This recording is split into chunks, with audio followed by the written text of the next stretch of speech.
Hey, everybody, thanks for joining us. We made it. Yeah, the Seahawks Syndicate. Dan from Seahawks Forever, Mookie from Field Gulls, Bryce from the Hawks Eye, and look who decided to join us tonight. Corbin Smith, longtime Seahawks beat reporter, Emerald City Spectrum, Locked on Seahawks, all of that. So we're going to share with you today our thoughts from what we saw today on the practice field at camp, a little bit of what I saw yesterday up close. Corbin's been here for most of the 10, Bryce, 8 of the 10. 8 of the 10. So we'll get kind of the big picture view from you. And look, if you're joining us and you're wondering, wait a minute, this is the Seahawks Syndicate. Where's Brandon? Where is Brandon?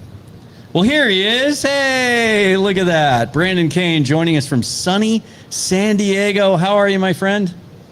I'm doing great, man. I'm jacked that you guys are there in person and we get some nice little nuggets from you guys. And it's been a great training camp, so loving things. We got X-Wing is here and his lovely wife sitting over there hanging out. We got the Mariners behind us. They still haven't scored a run with their new lineup. But at least home Brian Wu is sticking to his name and doing home Brian Wu things. We're happy to be here. A whole lot went into this. We've been promoting this for a long time. So thanks you guys for hanging out with us tonight. We will take your comments, questions, just a very free-flowing kind of format tonight. We're just going to kind of toss it around, talk about some things we saw. We're going to talk about Hard Knocks. I know you haven't seen it yet. Right? I've watched a few scenes of it now. Okay, enough clips have been out there. I'm the weird one here. I don't like anything that's like reality TV or anything like that. Like I just don't watch it. Oh, all right. Not a Survivor fan apparently. No. I'm the same, Corbin. Bryce just got to watch it here. They played it on the screens here for us at Fast Fashion Brewing, which, by the way, if you have a chance to come down and join us tonight, we'll be on for probably the next hour and a half or so, 1723 First Avenue South, but certainly Friday is our town hall show. We're going to have a live mic out there. You can all step up and ask questions. We're going to give some stuff away. I'm going to give away my season tickets to the Dallas Cowboys preseason game, and we're going to have a lot of fun on Friday. So if you're coming out maybe for the Mariners 50th celebration, and then if you're coming down to Football Fest on Saturday at Lumen Field, that starts at 5:20. We're going to go live at 2:30. We're going to hang out for an hour or so before we have to pack everything up and head over to the stadium. So if you're planning on going to that practice, swing by and see us as well. Let's start with this. You and I talked about this a little bit yesterday as well. We've heard a lot over the last week or so about how good the offense has been. Yep. Against this defense, and we know how good that is. And we should have expected some success from the offense, right? 10 returning starters, but against the defense that led the league in scoring last year, 7 players coming back that played 400 snaps or more. The pendulum has shifted back a little bit, as things tend to do in football.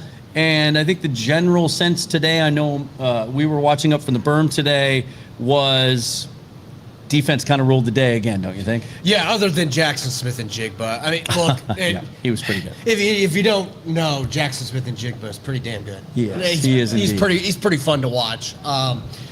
We even had an instant replay in this practice with Jackson Smith and Jigba, which, by the way, I was literally 5 yards from that. He got both feet down. Yeah. That was Curtis Crabtree said the same thing. Yeah, that was Curtis was right next to me, I think. Catch. Yeah, it was a phenomenal catch. And Rashid Shaheed is lighting it up. Ooh, he had a good day. The defense, though, gosh, man, you talk to Derek Hall about it after practice. Like, there are just certain guys that you've watched play over and over again, and you still get wowed by him sometimes.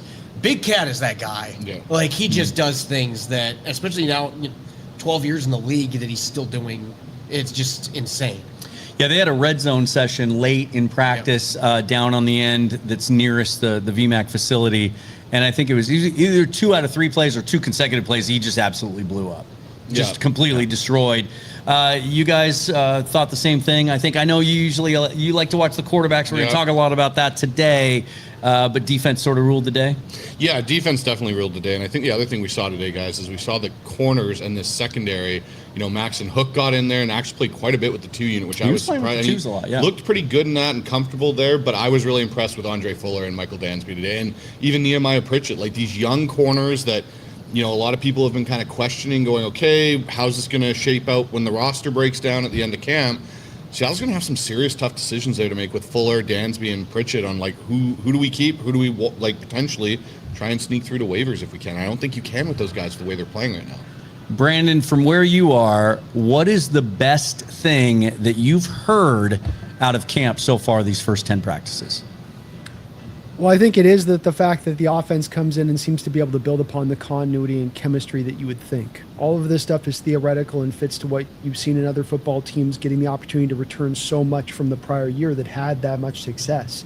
And you just think naturally with such a young roster that would improve. And defense coming back, ideally this is what you hope is some days offense wins, some days defense wins. But the fact that the defense under the new offensive coordinator here instantly out the gate for multiple days, I think as Corbin's confirmed there, that they've been able to really take it to them and not just simply hold on or do a little bit better than the defense, but really, I'm not going to say dominate, just be on the really other good end of it. And to me, that's a really great sign that this offense can build upon what they were really starting to have come together last year. As you saw, how are we going to play? How much do we have to run? What's the run pass split? Sam, how careful do I have to be within the context of this offense? You heard a little bit about that on Hard Knocks and him talking about Mike talking to him about the taking chances and limiting, though also putting the ball in danger. So I think that's been the biggest part for me. And Mookie, let me ask you this just right off the top. We were here last year, spent about a week here. Now a year later, they've won a Super Bowl. What about this camp and what you saw or felt today seemed different to you from a year ago? Honestly, not as much as when I think about it. I don't think a ton has changed. I don't think that the mindset is complacency.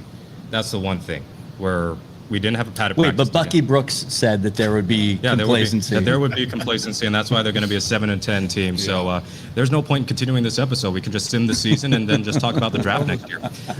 Hitting the A-pot. Yes. Draft time.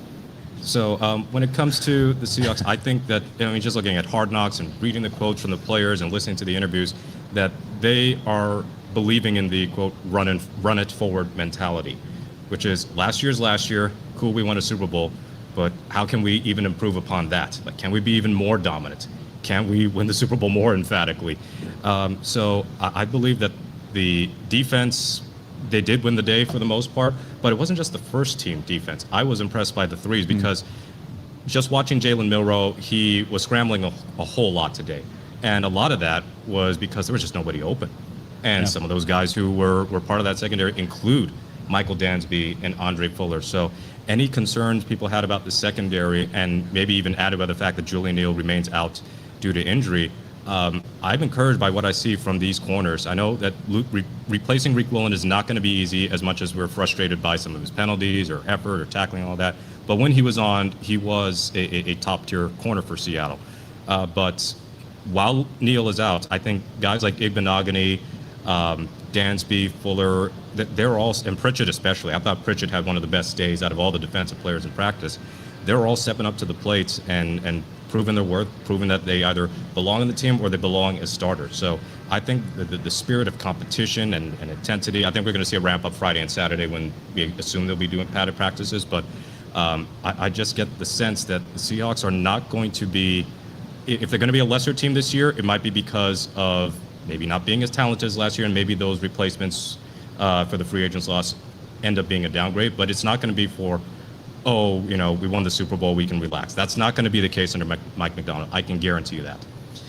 We did feel, though, watching today's practice, that it did seem more subdued. It wasn't the most intense practice I've ever seen. Some of that maybe just because they're coming off a couple of padded practices. Today wasn't padded. So they're only coming off one, and that is the thing that is the biggest change for me, watching how this training camp is playing out.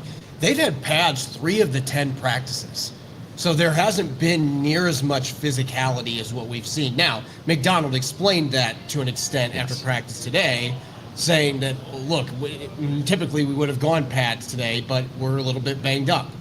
So, they've got a lot of guys that have been in and out of practice. I think Mike's just looking at it as a self-preservation thing right now. Yeah. Look, it's beginning of August. Let's keep guys healthy.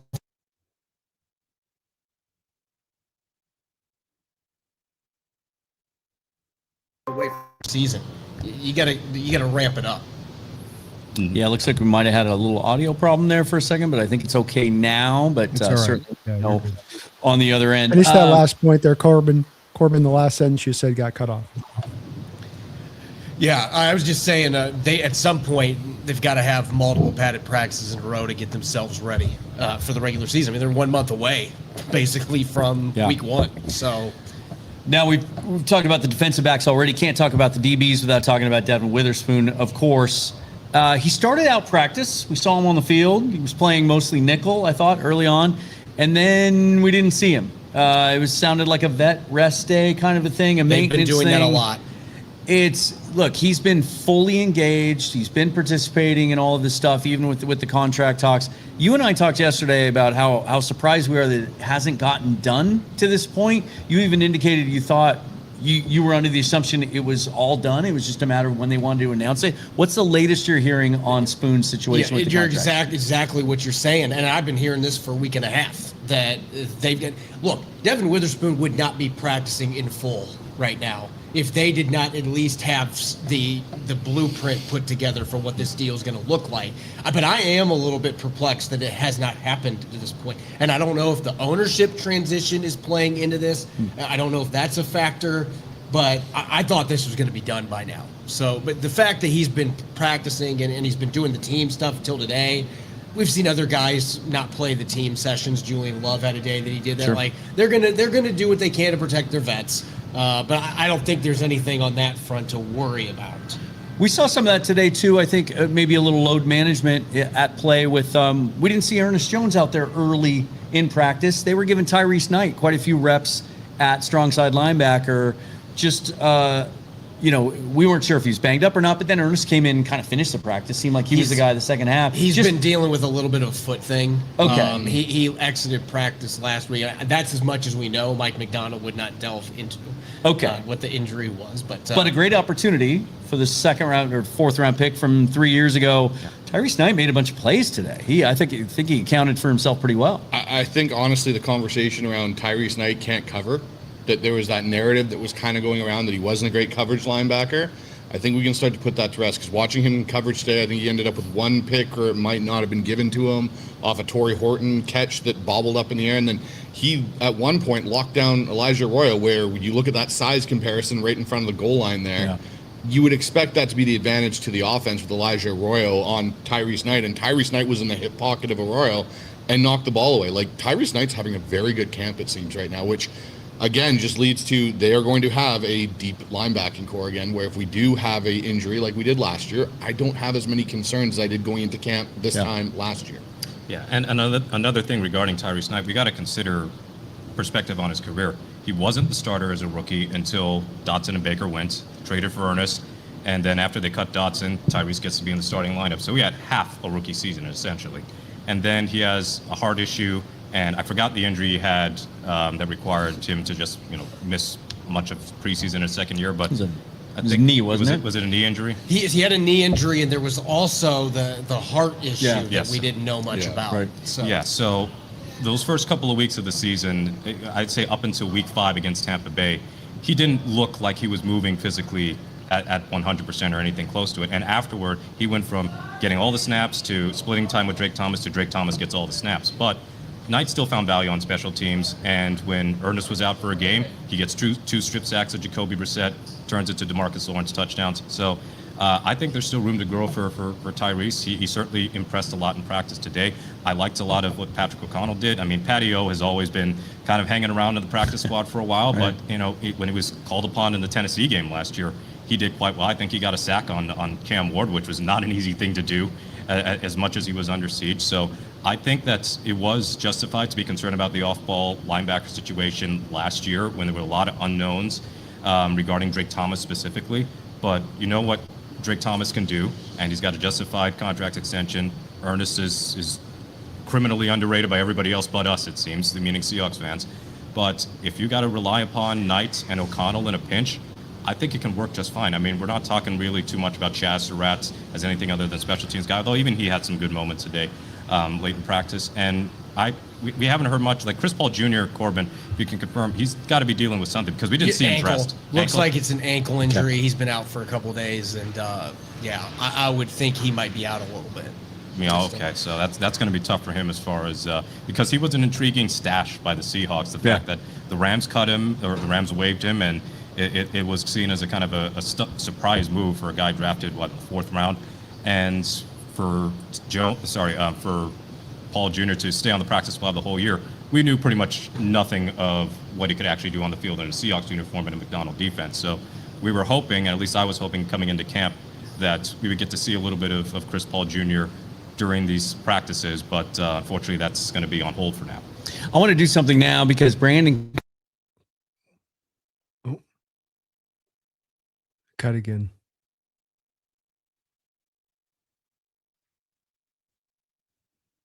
I turn my iPhone off. It keeps wanting to attach the microphone. Real quick, Corbin, with what these guys are talking about with Tyrese Knight and with what he's did today, has he been since the start of camp pushing Drake Thomas, or is this a spell guy here? Like, is there truly a battle here, or is Drake embedded? Drake is embedded. Drake's going to be the guy. Drake's had a great camp too, and he's flying all over the place. What I will say with Tyrese Knight, though, and Mike McDonald kind of hinted at this last week, I'm wondering, and we've seen him do it a few times in practice, I'm wondering if they consider on passing downs using him off the edge, because he did that a lot line up on edge at a couple of times. Yeah, at UTEP he rushed a lot off the edge, so he's experienced, and he's 240 pounds. I mean, he's not the modern 225-pound tweener linebacker. Like he's got enough size, I mean, to be able to play that spot in pass rushing down. So we've already seen Seattle start to do that a little bit. There might be some ways they can get all three of those guys on the field together. Yeah, and it might be a solution for them because sorry, Brandon, but from what we've seen from the 2s and the 3s, from the edge rushers outside of Dante Fowler being the veteran on that line, there hasn't been a whole lot that's we saw today, and maybe you've been seeing Connor O'Toole, Aiden Hubbard. It's been pretty minimal. I think minimal's being nice to be. Logan Brown was locking up Connor O'Toole today, and we'll talk about the offensive line here in a little bit. I thought there were some interesting things in the rotation there, but Brandon, I'm glad you started down that road because I wanted to ask you, since you're not able to be here with us, what do you want to know about what we saw or what Corbin has seen so far in camp that you haven't been able to lay eyes on? Yeah, I think I would that'd be one of the first things there as we're talking, because then the one thing I'd wonder, I think it's a great point about off the edge. Are they opened up? Or are you seeing more potential usage of base packages, 3-4 true looks at times, especially with maybe even Maury taking a little bit of time to come back off the injury, that they can maybe go to that in the interim rather than kicking Witherspoon inside and have to take him off the out? Yeah, that's a really good question. I don't think that's going to happen because I think they love their nickel and dime packages with the depth that they have. And look, D'Anthony Bell's a really good player. D'Anthony Bell would probably start for a number of teams. That's why he got picked up by Carolina at the end of the year. You get the feeling he's on the 53 because they know he might be claimed again, and they already went through that once, right? There's not another Nick Evenwari in the NFL, let alone in Seattle's roster. But he's the closest that they have in terms of, being a guy that's got enough size and play near the line of scrimmage. They are using Andre Fuller there a little bit. Yes, I noticed that. And I'm kind of intrigued by that because I've watched his Toledo tape, and that dude, he's a tough son of a gun. Like, he likes to hit people. I'm curious where that goes. But D'Anthony Bell's the most experienced guy they have there. I still think Evenwari's playing week 1. I think, he was in a boot for a day or two, and then now he's walking around pretty good. Yeah. So I think he's going to progress pretty quick back from this. This seems like we were talking a little bit about this today. We were reminiscing about 2013, 2014, where they had all that DB depth, and a lot of those guys ended up getting claimed when they were cut and playing significant reps for other teams. Kind of feels like it might be that kind of year. Whoever doesn't make the 53 in that secondary, there's a chance they're going to end up in another uniform. And what makes it all the more fascinating, and this kind of goes off what Brendan was asking about, the idea of them playing all these nickel and dime sets when it could be 2 corners on the field a lot of the time. That's what, we have this really wide open third corner competition, but you've got like 7 safeties. I mean, Maxon Hook is a really good player. I coached against Maxon Hook in Indianapolis. That's the last guy in the NFL that I coached against, but he's a really good player. He's like the 7th or 8th safety on this football team. Yeah. Finley is coming off of an ACL, but he's looked good when he's had his chances. He's a really good special teams player. I've been very impressed by Rodney Thomas, and that's a guy that had 4 interceptions as a rookie for the Colts. There was a moment today where we were talking about, like, he hasn't really flashed, and then he almost picked off a ball in the next rep. Yeah, and he had an interception on Monday that was a fantastic one, jumped in front of a guy. He's very, very rangy, very smart guy, obviously Yale degrees, very smart guy. But you've got Tayakata looked really good again today. Yeah. He had a great practice yesterday. He's picked up right where he left off. You've got Bud Clark who can play in the slot. I mean, that's my point. Like, you might only keep 4 or 5, like 5 at the most corners, because you've got so many safeties that can also play corner. They can play slot. Yeah. And that's the versatility that McDonald, I think, has preached in the secondary specifically. Like, we know Witherspoon can play all over the field, even though he was. I was talking about this before we went on air with it might have been Dan and some of our people in the audience about the destigmatize. We can't, pigeonhole players as, oh, he's a slot corner, number 5 overall pick for slot corner. Oh, JSN is a slot receiver. Well, the game's changed. There's a way more value now in being versatile, and also that the slot is not just some bit part role. And that's why you're seeing the increase in 5 DBs and 6 DBs on the field, not just with the Seahawks, but presumably league wide as well. So for the Seahawks to have guys with corner and slot and safety experience like they do with Bud Clark and Andre Fuller, I think that is big. And Julian Neal as well. Like, Julian Neal, I believe, said he was a safety early on before he transferred to Arkansas. When he was playing at Fresno State, and I still think Michael Dansby could play slot in a heartbeat, but I just haven't seen him do it with it. And I think part of it's because he's been so good on the boundary. Yeah, and he drives to the ball real quickly. Like, it looks like he has good instincts. Like, there was a screen pass to, I think it was Emmanuel Henderson, and in a normal game state, I think he would have just sniffed that out for a TFL. What I like about Dansby, look, the other reporters have been giving me, like, they're joking with me. They're like, you're Michael Dansby's agent, aren't you? look, I have been impressed by him since the first time I saw him at OTAs. That driving on the football is a huge part of it. Then I started watching Arizona tape, because all the really good DBs they had, you turn on the tape and you take a closer look, you're like, this guy, like, there was all this talk about trading Stukes, and I mean, they got a lot of really good players, but it's like, why was this guy why was this guy not getting noticed? Like, 36% completion rate last year in the Big 12. Yeah. Like, and you're seeing those traits out there on the field. And I was taken in you were there yesterday when Adam Durde, when his eyes got the size of that TV screen when he mentioned Michael Dansby first. Yeah. Like, he is genuinely, and Dansby got a ton of 2s today. He is moving up the depth chart right now, and he should be, because he has been making a ton of plays. He doesn't seem to waste movement. That's the one thing that you Very see fluid. he's very fluid in it. He doesn't have a wasted step or kind of a hitch in it, where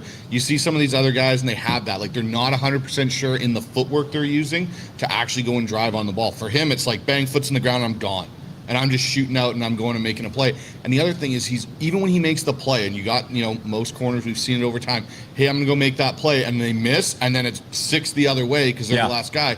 He's always in a position where he can at least still be in the position to make the tackle if he misses on the pass breakup. Well, and you mentioned a phrase, he makes a play. He affects the football. Yeah. We've seen a lot of corners. I think this was kind of the thread throughout Shaq Griffin's tenure here in Seattle, is like, he'd be in position, he just wouldn't affect the football. He just wouldn't make a play. Michael Dansby seems to affect the football. Brandon, I want to ask you this, because you do so much work in the draft. You're already, getting pretty deep into the 2027 draft.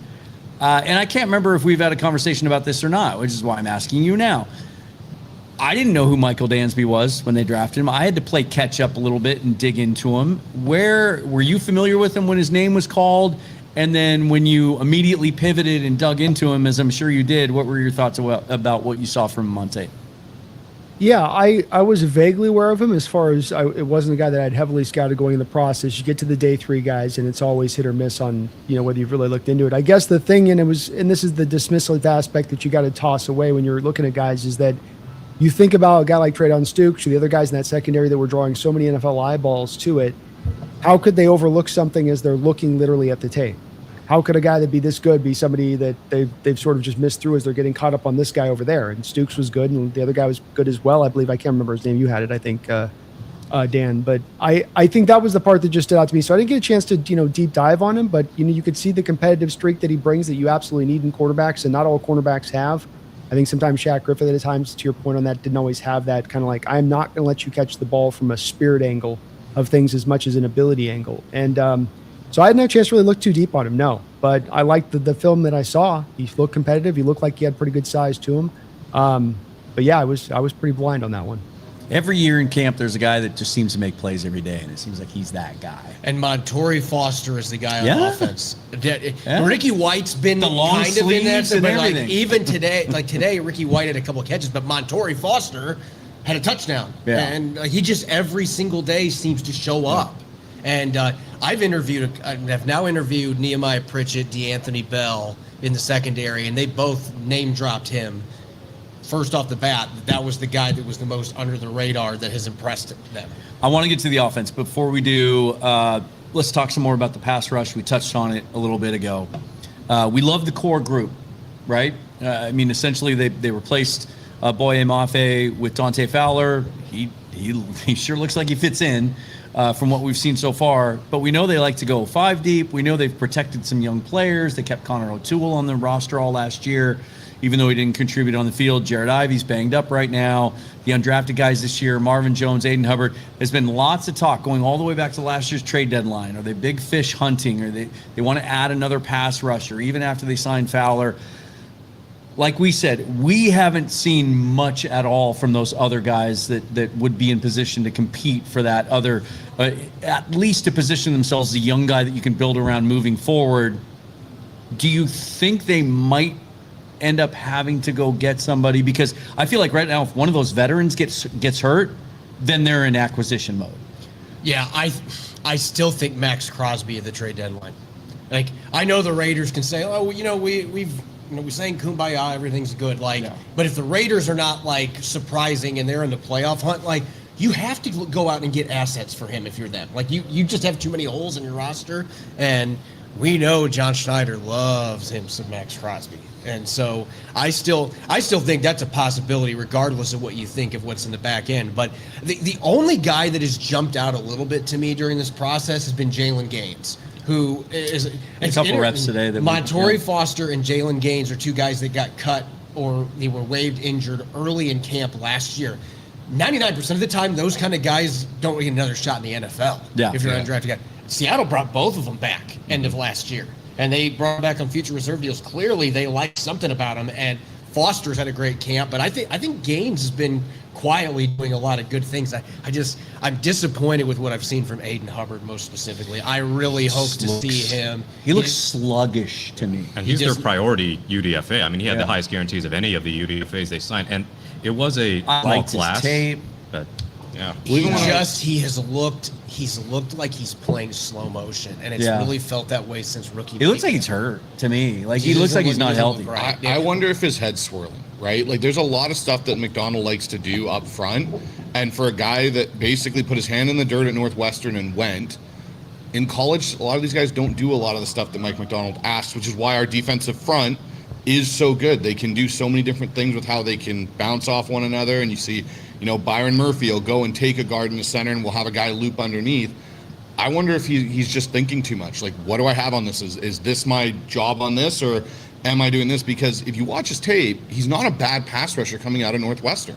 It's just not showing up. It's not showing up. It's not calculating across to now. You're playing at the NFL. There's some speed, and the mental side picks up. I thought when the pads came out that he was the guy that I thought when the pads come out, he's going to really jump at, and it didn't happen. And I know he had 3 padded practices, but he just looks like he's playing at a different speed and not in a good way. And also keep in mind that we had heard from Nicky Minori himself shortly after mandatory minicamp that they're planning on using him more as an edge rusher. And they're going to. And that they've part. even told him, according to him, that they see some Micah Parsons in his game. And so that's one thing to keep in mind, I suppose. If he was out there right now, we might be seeing that element from him.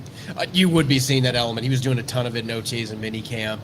When he's back, whenever that time is, he is going to be the first slot edge rusher that we've ever seen. Because we saw him shut dudes down in the slot last year. Yeah. Like, he can do that. He can play off-ball linebacker. He can play strong safety.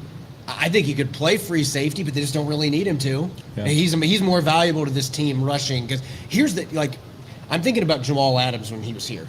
Jamal Adams, when he would go, there was literally I'm just rushing off the edge usually. And Nick Eamon-Wari can actually like stack up tackles and rip off blocks and stuff. Like if Jamal Adams had a guy block him, he's done. Yeah. But Nick Eamon-Wari can actually like look like. Go ahead, man. Huh? I'm in. I heard you guys. You came back. Did you have a question? Yeah, I did. Corbin, so I know what you're saying on Max and that you're looking and you're anticipating the team is going to make a run at him. And I think you're right that the Raiders are going to be silly by not doing so.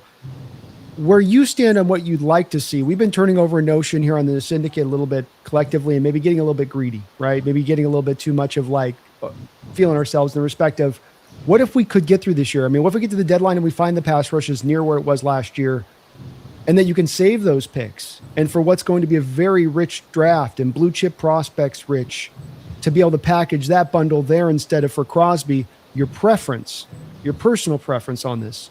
If that was the stage where we find ourselves at the deadline, which route would you go? I'm making the trade at the deadline because I don't think it's going to be as expensive. I don't think you have to give up as. And look, 12 draft picks next year for the Seahawks. Actually, I think it might be more than that. Isn't it 13 now? 13 with the Yeah. Teasley. Yeah. It's 12 plus 1, yeah. You're not gonna be if you draft 13 players next year.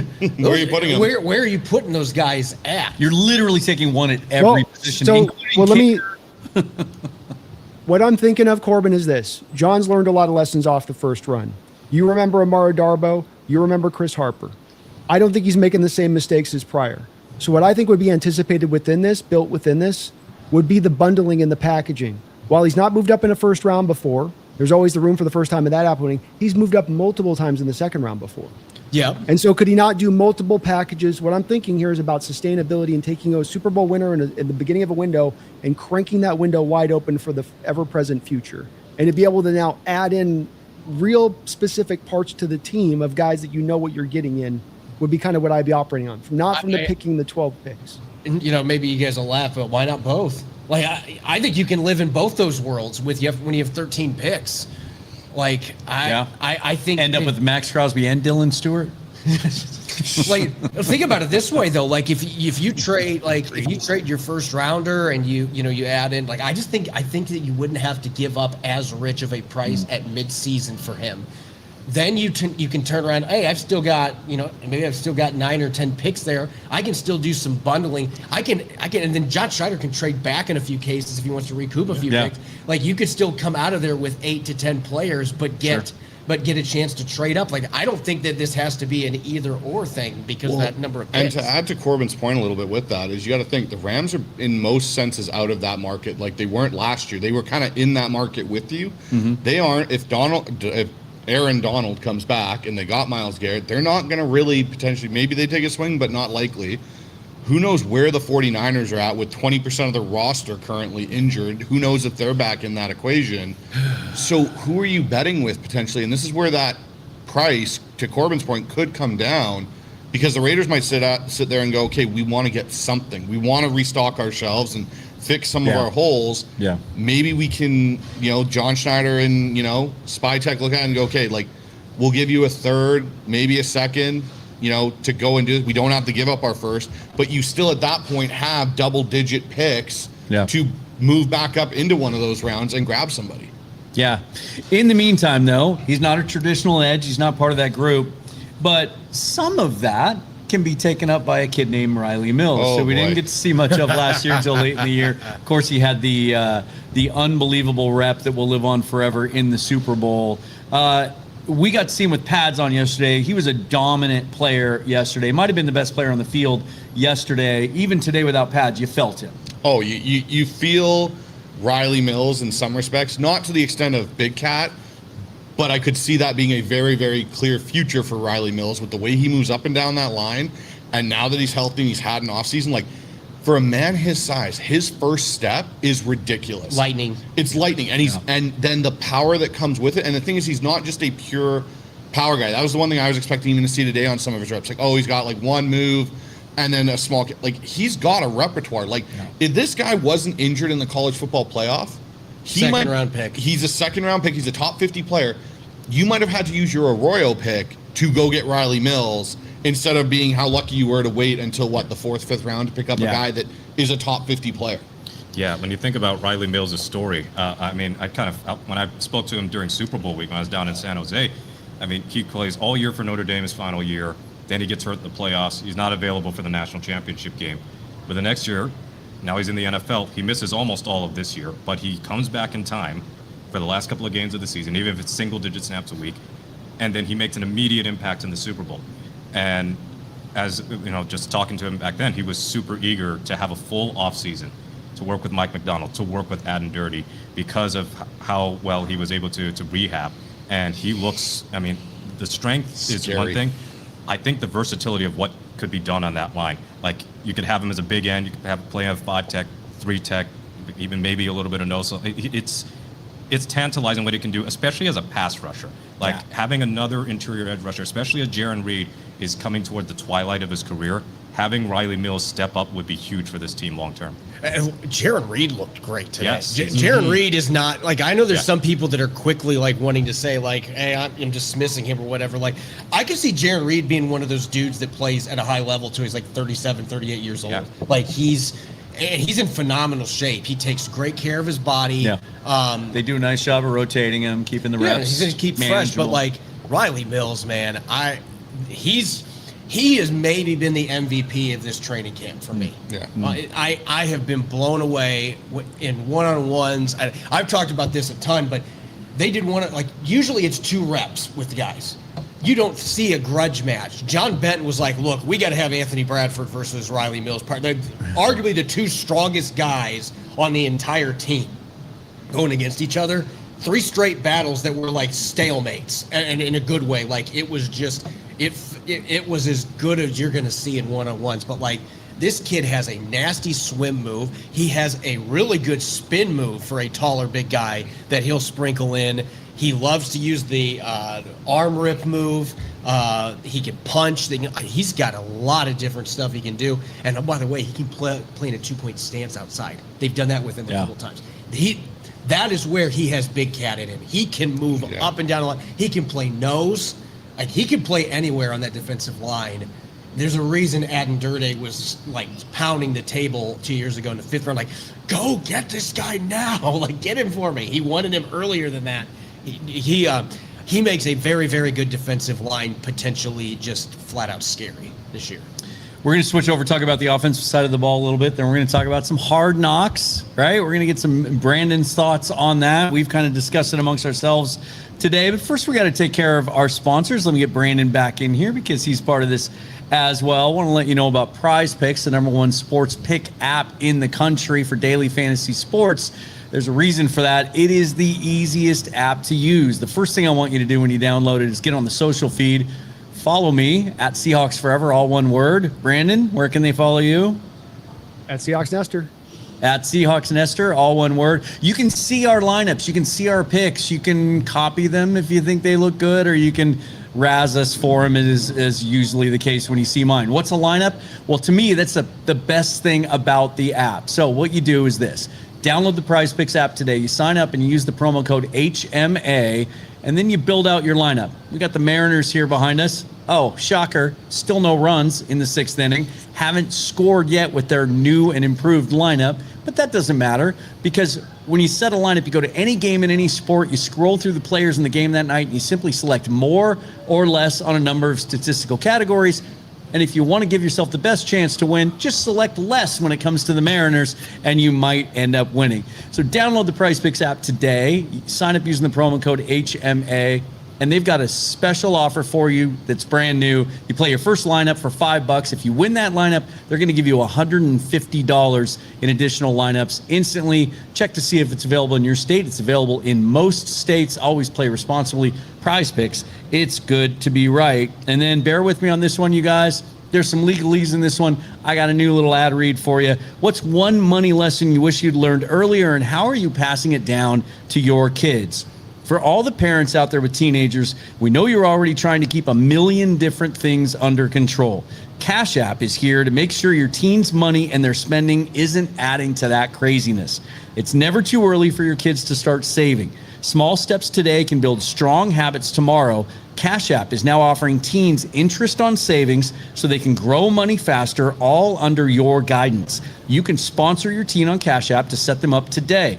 There's no hidden or monthly fees, no minimum account balances. Teens can start with as little as $1 and grow from there without paying anything extra. You can also manage everything directly from your own Cash App account without having to switch between the two, making it simple to stay connected to your teen's financial activity in a way that's both efficient and empowering. Download Cash App today and sponsor your teen. Visit the link in the bio. Cash App is a financial services platform, not a bank. Banking services provided by Cash App's bank partner or partners. Prepaid debit cards issued by Sutton Bank, member FDIC. Cash App Visa Debit Flex cards issued by Sutton Bank, member FDIC, and the Bancorp Bank NA pursuant to a license from Visa USA. See terms and conditions for the Sutton prepaid card. Appreciate that. Let's get back to football, shall we? And first, let's do this. Let's say hello to some people. We got a new member here. What is this username? White Eagle Bradley, and then something. Good to see you, Bradley. Thanks for being a member. We appreciate you being here. Our buddy Josh Height, who y'all saw on the show last week, and a bunch of you watched that video. Good to see Josh here. Josh does a lot of work with Bryce over on, what's his official title? Director of Research and Draft Analysts. Can we make an what's that called? An abbreviation?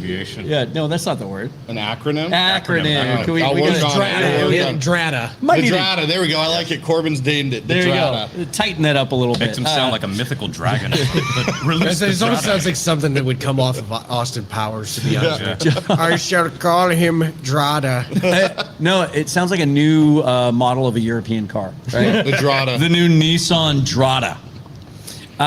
Josh is going to join us on Saturday in Yep. the pregame show before Football Fest. It'd be good to meet him in person. He says, "What's up, fellas? Can't wait to see you all Friday." Scott 23 Dogs is joining us. Says Hard Knocks was awesome. The running back coach, damn, what a speech. We'll get to Hard Knocks here in just a little bit. Breaking news. Julio Rodriguez with a 3-run home run, 103.3 miles an hour off the bat. So how many innings does it take till the bullpen gives those runs Hold back? on now. Because now He's been hurt, folks. He's been hurt. Now times before. Dan Wilson will actually use his good relievers because we have a lead. He won't punt on the game because they're down by 2. Yeah. Don't get me started. But, man, that felt like a big relief for Julio. He's really been struggling in the slug department. 3-0 lead for the Mariners in the 6th inning. We're going to talk all about Hard Knocks here in just a little bit. So my 2 cents worth, hang on. I'll save your super chat for that as well. Let's do this too. Let's talk about offense first. Let's talk about quarterbacks. Okay. Right?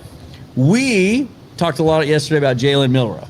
I thought it was the best practice I'd seen him have in person, start to finish, most complete practice. Your first chance to get eyes on him in person this year in year 2 now.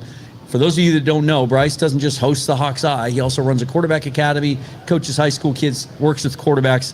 What did you see from Milroe today? He looks a little bit more refined in his passing, which is a good thing to see, because last year I think you saw a lot of short arm, a lot of bad habits that he had developed in college that you could see come out in that. And let's be honest, in college he ran anytime he really could because that's what he is better at than anybody. Mm-hmm. What I saw today, though, was I saw a guy that really took last year as a true learning year and watching him go through progressions now. You can see him go through 1, 2, get to 3, and then, okay, now I need to leave the pocket. Now I need to get out and make something happen.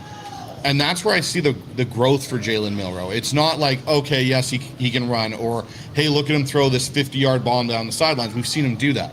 It's him throwing on time. It's him getting through his progressions and hitting the first or the second window on a route. And especially in the red zone early on today, I saw that a few times. Foster being a recipient on a couple of them. Ricky White, again, he's doing a much better job of not necessarily panicking and the game speeding up on him. I won't say he's necessarily ready to challenge Drew Lock for number 2. I think Drew Lock still got that job very well sewn up.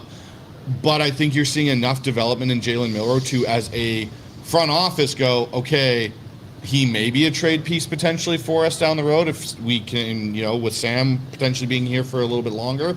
Or if he keeps developing, maybe there's a conversation to be had in year 4 for Jalen Milroe. Mm-hmm. Yeah, one of the things I noticed with Milroe, and there's more to do maybe with how Brian Fleury is developing him. When the three of us were here last year, we went to, well, you and I went to 2 practices, Dan went to a few more, but everything for Millwall was pretty much in shotgun. And that's what he was doing at Alabama. But Locke, Darnold, a lot of the under center stuff that's Kubiak loved, Milroe is like a different offense. But this year, we're seeing more under center with him. Saw him do an under center play action fake, I think, to Velas Jones. And it wasn't a great ball to Cody White's, but the thought process and the play concept was really good. And also, I'm intrigued by the fact that Elijah Arroyo is working with the threes as well from time to time. So it's not like a concerning thing or anything like that. It's just I know he missed so much time last year, and he didn't have the best of rookie seasons. But, you know, when Milroe was a rookie, he was pretty much exclusively with guys who had no shot to make the roster. This year, he is getting some reps with guys like Jadarian Price and Elijah Arroyo, and that, I think, is somewhat meaningful for his development. I'm curious to see what Mike McDonald does in preseason in terms of his playing time and with whom he plays with. But he does look, Bryce, before the team session started, you noted his release point seemingly has changed from last year. Yeah, it has. He doesn't have, so last year I noticed with Jalen, and again, this is him coming into this whole process, right? He kind of some points would shot put passes. Yeah. And this year you can see he's actually got a longer development, a true throwing motion started to develop. Yeah. And the other thing is his lower half's in the throw now. Yeah. Last year was very much arm, and that's why you saw the erraticness in, and it's very much what we saw when Sam Howell was here. If you're an arm chucker, you'll hit on a couple of your throws, but the majority of the time you're going to miss.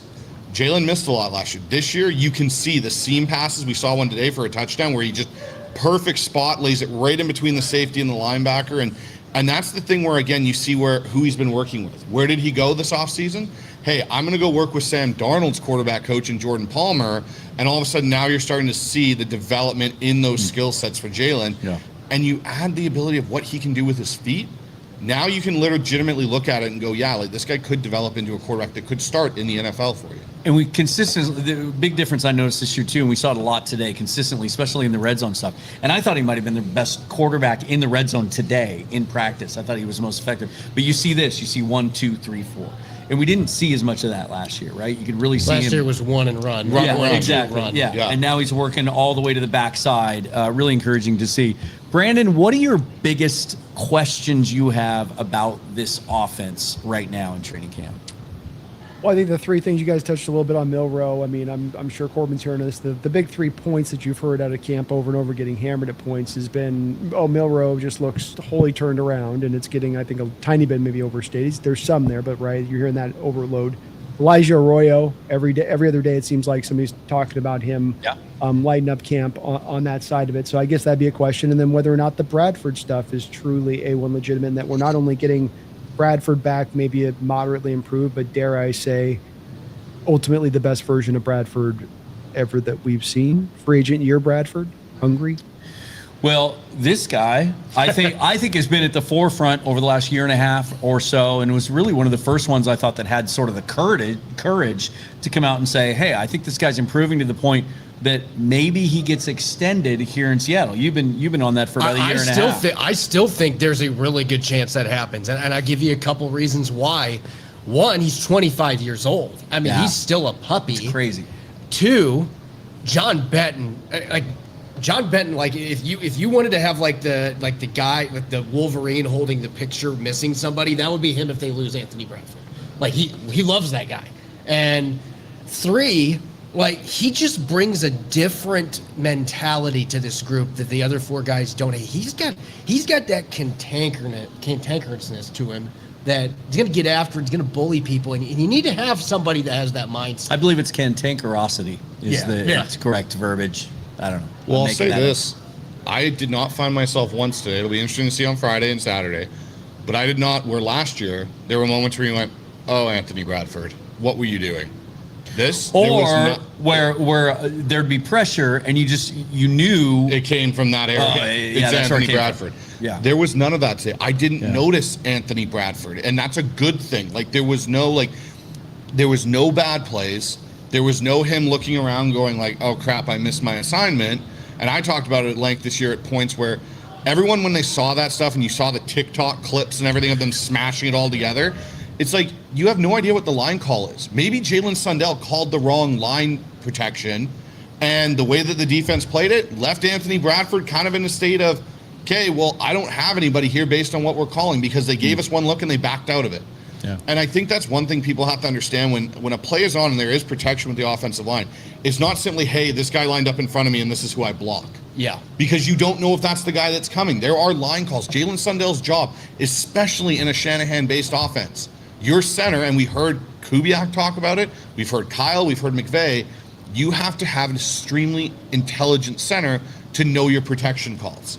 Yep. So everyone wants to blame one guy because he looks out of place, but it could have been completely due to the fact that someone made the wrong line adjustment and he just got set up in a point of being unsuccessful at that opportunity. No different than when a receiver runs the wrong option route and a quarterback throws an interception. Everyone wants to blame the quarterback. No one talks about the receiver running the wrong route. He's the Anthony Bradford is the Jordan Love of guards. And so hear me out on this. Yeah, Okay. I like Okay. that. Okay. Jordan Love, so many people are like, he's a turnover machine or whatever. And then you look at the stats and you're like, wait a second. He's in the bottom 10 in interception percentage. The problem is when Jordan Love throws an interception, it's usually They're memorable. It's a Dr. Phil like, what Yeah. the hell are you doing? Yeah. Like type ordeal. Like you don't know what he's looking at, Yeah. whatever. When Anthony Bradford misses, it's usually like it is one of those plays that looks like it belongs on football follows. Yeah, where he's looking at the quarterback. He's But the turning thing around and is, saying, yeah. he and Gray Zabel had almost identical pass block efficiency rates last year. And everybody was raving about, and Gray Zabel had a great year. I'm not taking away from that. I'm just saying, like, you got to look at the entire film. And when you do that, especially in the playoffs, like, how many of those big runs Ken Walker third had where you're like, well, Anthony Bradford just turned somebody into part of the, in a couple of cases, he started to bury the guy under the ground. Like, he was Yeah. a huge part of that. And I'll tell you another point too is who's pushing him, because I don't see it. I really liked a lot of what I saw from Bo Stevens. I was excited they made the move to get him in the 5th round. He's working with the threes. Christian Haynes seems pretty solidly the backup to And we Bradford know right who now. he is at this point. I would say that the only other interior offensive lineman that's not a starter that I think is having a good camp from what I've seen the last couple of days is I think Mason Richmond is the best of that group, and I don't know if they're going to give him an opportunity to push him. I don't think there's any question. This might break the hearts of some of the Seahawk fans that still are slow to come around on this. I don't think anyone's pushing him. No, you've got Anthony Bradford, and then you've got 50 flights of stairs, and then you've got everybody else. And Mason Richmond. It's the Moneyball line. What is think- it? 50 miles of shit. And then it's us. I think when you look at this group, Mason Richmond, I think they are behind the scenes planning for him to be their backup center next year. We were talking about that same thing. That's what Yeah. I think is going on. Yeah. They're getting him work at guard, but The reason why we were talking about it is Brady Henderson has brought this up, the potential. And while I don't think it will happen during preseason, it could still happen to a center-needy team. Olu's on an expiring contract. Sure. Well, it'd be great. I think he is a starting caliber center in this league. But if Seattle has got a need for something, if they want to pick up a player or add another draft pick to make it 100, that Oluwatimi would be one of those possible trade pieces. And I know there would be the concern like, okay, what happens if Sundell goes down? Well, Mason Richmond could be a backup center. I know they've had Christian Haynes do some center. He even did some center last and year. they like Federico Marangas. Marangas has been working some at guard with the second team in camp too. So they've been playing him at multiple spots. Yeah. Yeah. Just curious, we noticed Bo Stevens had a pretty significant rap on his. And that was the first time we've seen that today. So It that's didn't brand seem new. to hold him back from anything, Yeah. though. He was being the hype man. He was having everybody sing Beastie Boys. So I was like, we were wondering, okay, is there some sort of issue there, like when Eagle Eye Bryce spotted the thing with Christian Haynes last year on his pec? He's got a good eye for that, yeah. It's Hawkeye. That's right. It's the And- Hawk's eye. What's going on with Haynes exactly? Last year we had the innocuous injury pop up. We were told when he first came in the door, well, maybe he needs to get stronger.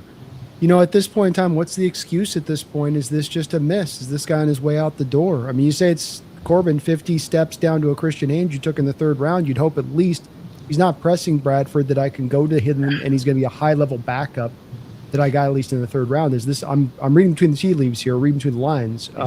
This does not seem to be the case. Look, before camp started, I had him on the outside looking in, but at this Yeah, point, same. I don't know if that happens because we haven't seen Bo Stevens rise up. Now, maybe that's still to come. Sure. We've seen that with draft picks where preseason games start and then the light comes on.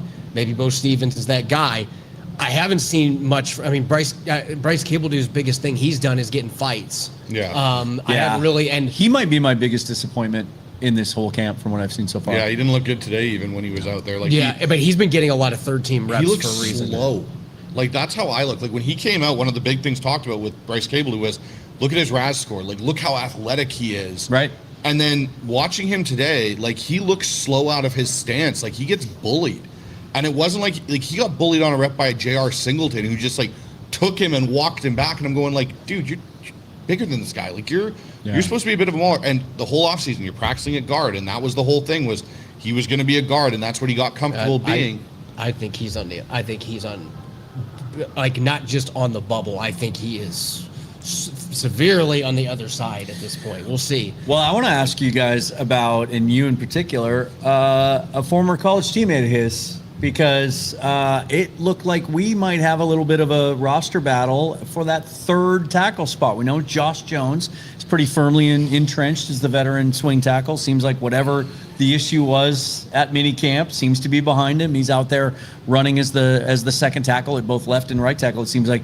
But it looks to me like as impressive as Amari Kite was all through last year, the undrafted free agent, Logan Brown was ahead of him, it seemed like today, for the most part, at left tackle.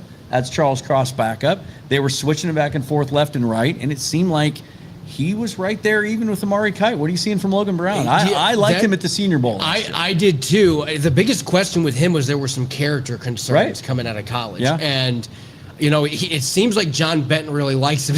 This is a true story in OTAs, though. John Benton they were doing some sled drills, and John Benton goes, "Hey, Aaron, you're up," and it was Logan Brown, and the whole team is like, "Aaron," like whole offensive line, and then he got done with it, and Benton by that point realized, "Oh, I don't know your name" or whatever, and then he's like, "I'm just gonna call you Aaron the rest of the year," but you can see some of the goofy personality that John Benton is, but yeah, he's such a net. He looks like his RAS score when he's out there. We were talking about his body. He's improved his body. No. And that's the other thing, going back to Anthony Bradford real quick. We just talked a little bit ago about Riley Mills and the 3 reps that they had in one-on-ones against each other. Riley Mills had a filthy spin move that he put on Anthony Bradford. In the first 3 years, if Anthony Bradford has somebody spin past him, gone. The spin cycle, like, it's quarterback's done. He recovered. He got back and got his hands on Mills and stonewalled it. So, like, his quickness and just his confidence to get back there. He had a really good RAS score coming out at 330 plus pounds. Now he looks like he has figured out how to use those traits more. So, you know, it's funny. We're talking about these guys, and that's really the thing that stands out right now is, like, you've got certain guys that are playing to that athleticism, and you've got a couple guys that are not, and, like, that could end up being the difference on who gets roster spots, honestly. I'll tell you what, though, the overriding theme is this roster is deep. Yep. I mean, there were times that you couldn't discern by the naked eye whether it was 2s or 3s out there. I think that really speaks to the roster. Brandon? Oh, no, just it also goes back to the basis of this offensive line and what you're seeking for inherently goes back to, like, the Bronco days, which is that we need the guys to be athletic and we need them to be able to move in space, and that those guys that can do that are going to have a headway to making this roster for those guys that does not come to life or show up on. And I'll tell you another thing that can help out an offensive line is getting the ball out quick. And it seems like, you know, we love to talk about Jalen Milroe. We've spent a bunch of time talking about him in the last 24 hours. I thought Sam, even though the defense kind of ruled the day and got the upper hand on the offense for the most part the last couple of days, boy, I think Sam looks good. He looks comfortable, and he looks in command, and he's making some high-level throws. Sam finally looks like a guy that... And you noticed something different, that he's made an adjustment, right? Yeah, so I'll start with this. I'll say this. This is the first time I think Sam's truly is comfortable. He's comfortable in who he is and where he is. And that's not a bad thing. Sometimes guys getting comfortable is a bad thing, but not in this one. No, and in this case... Baker Mayfield's a little too comfortable, maybe? Yeah, just a little bit. But the one thing I've noticed with Sam, and I saw it today, and Brandon, I think you'll appreciate this, he's kind of changed his carry point of the ball. And so last year he got a little bit long with his throwing motion sometimes, and that and he'd kind of separate early and have kind of just one hand on it. And the one thing I noticed today was up a little higher, it's a little tighter, but he's got a little bit more of a quick delivery. That ball's just coming out, and it's not like he's lost anything on it. But even when he was moving in the pocket today and had to make adjustments and get out from inside, last year, a couple times he's dropping his arms, he's going into a more of a sprint. Ball's tucked away, it's tight. You can clearly see he went to his quarterback coach this offseason and went, hey, I struggle with a bunch of fumbles, ball security in the pocket. I need to address this, I need to fix it. They've made a small tweak, and it's also helped the passing game because Sam's getting that ball out so quickly, and it's so accurate. Like, there were some throws today where I was just like, well, yeah, no one's challenging you. Like, there's no question.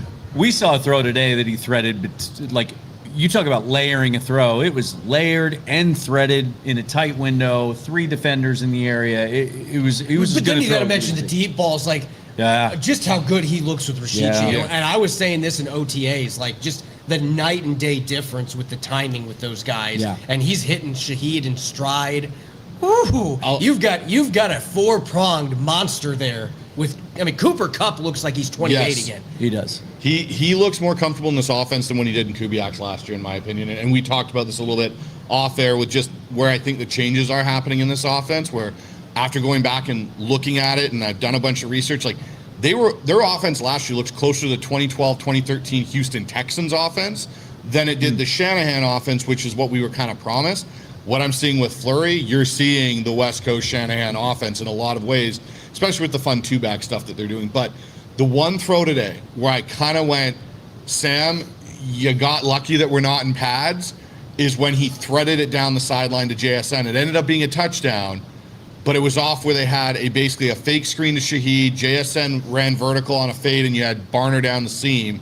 And he hesitated a half second. He still ripped it and put it on the mark. Yeah. But I think Tayakata might have blown up JSN and it came, and it might have been extra hit. Okay, you got a little greedy there. Yeah. That might have been a 15-yard. That's an old-fashioned. Yeah, that was the Vernon Davis, Cam Chancellor moment with the way Tayakata's been hitting people too. Tayakata's one of my favorite players in this team. He is a Mike McDonald guy through and through. Yeah. And I mean, if you wanted to look up Mike McDonald guy in a dictionary, it would be either him or Devin Witherspoon. I think Spoon is the more talented version of the two, but Tayakata is just toughness, grit, and extremely smart. And he's a Carl Scott guy too. I mean, Ty was one of my favorite interviews during Super Bowl week because he couldn't say enough good things about how much Carl Scott developed him. And Ty was here when Pete was here, but Carl was also on the staff. Yep. And Carl was one of the few holdovers from the Carroll staff to the McDonald staff. And he's really grown under Mike McDonald from like a special teams guy, occasionally on the practice squad, and then on the active roster and back and forth too. And now he's a legitimate starter. He's a legitimate starter. We're NFL. seeing him in some single high looks earlier in today's practice, at least early on. It doesn't look like Bud Clark is just going to be thrust into the starting lineup, and that's not a bad thing. It doesn't mean that Bud Clark is going to be getting 0 snaps every week. It's going to be like Okada's going to get the bulk of the snaps, but sometimes you might get the 3 safety look, and you're going to see Bud Clark maybe playing some slot corner. So it speaks again to the versatility and the depth that the Seahawks have at safety. And if I could make a Legion of Boom comparison or a juxtaposition, whenever Earl or Cam got hurt, I mean, shout out Kelsey McRae, but like the depth after those two guys ever got hurt. Infrequently with Earl, but the Steven Terrell experience we'd like to forget. Bradley McDougal was probably one of the few Who was success the one that stories. replaced Chancellor during the holdout? It was the Dion Bailey one game, so they had to move. I think Deshaun Shedd went from quarter to safety, or maybe back to safety afterward, because then they would go 0-2 and said, Cam, it's time to pay you. Holdout's over. So that is a stark difference. And look, we can relitigate everything regarding the roster building of the post Super Bowl team from 2013. But just to focusing on the now, the depth that the Seahawks have in this secondary is really, to me, arguably better than the Legion of Booms. I'm not saying that this Legion of Boom starters are like neck and neck with the dark side starters in terms of the secondary. Like, we still got a ways to go before we make those comparisons. But the depth in the secondary, and especially at safety, I think we're seeing something really special, and a lot of that is just through McDonald's vision. I'm curious Dan's thoughts on this. Like, just when you look at the way John has drafted the last 5 years, and especially these last 3 years, compared to that post first Super Bowl where, like, Yeah. Tedrick Thompson, Like Delano Hill. 15 to 20. Yeah. they were 2015, drafting. They were 20. trying to draft a type rather than drafting like let's just go get a damn good football player. And now John Schneider's like, you know what? I'm just drafting damn good football players. We're seeing it with Riley Mills, Torrey Horton, and in the safety group. I mean, Nicky Minwari falling out of the first round and then going up and getting him. Yep. Bud Clark, I think, is going to be a really good player. But look at the 7th round corners this year. Like, you guys remember Tharold Simon? Yeah. Like, gosh. big bodied guy, long arm, but like didn't make plays. He was Like, supposed to be Richard Sherman 2.0. Remember? but these two rookie corners come in 7th rounders, and Yeah. like they look like legitimate NFL players. Yeah. No, and that's, we went into that draft with 4 picks. We end up with 8 and a bunch of 7th rounders. And you think, Devin Eastern had some good plays today too. Yeah. And that's the thing. You think, okay, we talked a lot about it during the draft and some of our coverage, right? I'm sure Brandon and I have had these conversations as well that it was a strategic move because when you have a roster like the Seahawks, it's harder to recruit undrafted free agents and get agents to convince them to sign with you because they're not going to have the opportunity. So let's pick up extra 7s and draft the guys that we like. And so you expect to show up and see that they look like practice squad players. They all look like rosterable NFL players. It's going to be a very, very difficult roster. Getting cut those down. guys to the practice squad. I think that Dansby and Eastern are the two that I think are going to be the hardest because Dansby's got the ball skills. Fuller too, though. I can see all 3 of them get hit, but I just think Dansby's fluidity and his ball skills, the ability to create turnovers, and then Devin Eastern, you just don't see many 6'5", 315-pound guys that can play nose, 3-tech, and big end. Those guys just don't grow on trees. I can see this kind of a situation. We saw it a lot with Artie Burns for about a 3 or 4 year period, right? Where the decisions at the cut to 53 are going to be less about who's our best 53 and more about who can we protect. You might be able to waive a Noah Igbenogany and then get him. Maybe he has to sit out a week so you don't have to guarantee his veteran salary, that whole dance, right? But maybe he gets through waivers because he's bounced around the league and teams haven't jumped and we were able to get him for releasing almost a veteran rookie that's minimum. got 4 years of club control. Exactly. Yeah. And then you bring him back. And so there's certainly going to be some strategy there, I'm sure. I was going to say there's one little wrinkle into this year's cut down process. We already know that the Carolina Panthers love them some former Seahawks. They've done this multiple Vikings And now you got the Vikings to deal and with. the Raiders. So you got the Raiders with Clint, although they haven't exactly been rating. Sorry for the pun. That was just a subconscious thing. But they haven't been rating the Seahawks cabinet. I mean, they tried with the coaching staff, but couldn't. They got Dennison and they got Janoko, and that's it. But Derek Young is the only Seahawk even on that roster from last year's team. The only other Seahawk on that roster, period. Philip Dorsett, I found out, is still in the league. But yes, he is with the Raiders. Was he really a Seahawk, though? Yes, for like 5 minutes. That's like but- saying CJ Spiller was a Seahawk, yeah, too. exactly. Seahawks legend CJ Spiller. But the He got a Vikings, touchdown. yeah, he That's did get a true. touchdown. Oh, that's right. The Vikings with Nolan Teese, what's the first thing he did? He signed 2 guys the Seahawks waived. Yeah. So I think that the Vikings are another player in that. There's going to be waiver at wire. least one trade before the cut between those two teams. Someone that the Vikings are afraid won't get to the practice squad, the Seahawks too, and there's going to be a shuffling there. That's my prediction. I got to ask Corbin Or- next, and we'll go. Sorry, Brandon. No, you're good. Go ahead. With the offense, you're a running back coach by trade. This running game still looks like it's in infancy a little bit. Like today, it did not look good, and that's not a thing on the running backs. It's just something hasn't clicked yet with what they're doing. I'll tell you what hasn't clicked. They haven't really been able to. Here's the thing.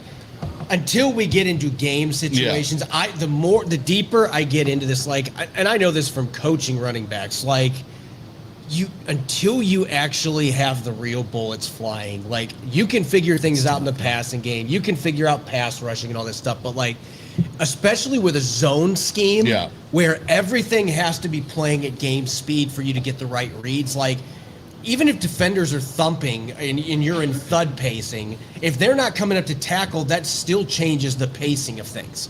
So I'm kind of with Mike McDonald, what he said today, where it's look, we're fine. I like where we're at. I don't think there's any reason to worry about it. Especially with a non-padded practice like today. To me, those are so. Yeah, they're shitty for running backs. It's literally it really feels like a fruitless exercise. You know what it's great for, though? Receivers. And you talk about depth. this group, now that we get to see, you touched on it, Rashid Shaheed with a full off season, we're seeing the connection. And I thought he looked like a complete receiver today, too. There's some people that just think he's a deep threat. He's only a long ball guy. He made some catches in traffic today, coming back to the football. I can't wait to see what he does with a full off season. And now Torrey Horton, and seeing him, and he looks healthy, he looks explosive and dynamic. Juking guys out. Yep. Brian Fleury has to play more 11 personnel than Clint Kubiak did last year. You have to find a way to get Shaheed, Horton, and JSN on the field at the same time, don't you? So, we've got a fight in the Marinade game. This is by pitch, so first time we've seen benches cleared. Well, here's what happened. Yeah. Little breaking news here, right? Cal Raleigh got hit in the last half inning. right on the hip.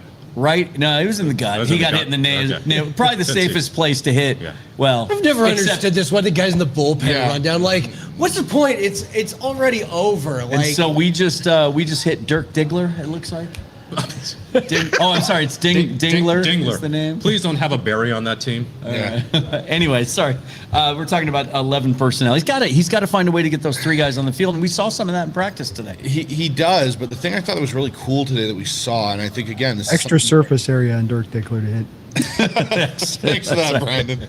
I think there's a way that he's going to have to do it, but the thing that I liked seeing today was the flexing out of Arroyo.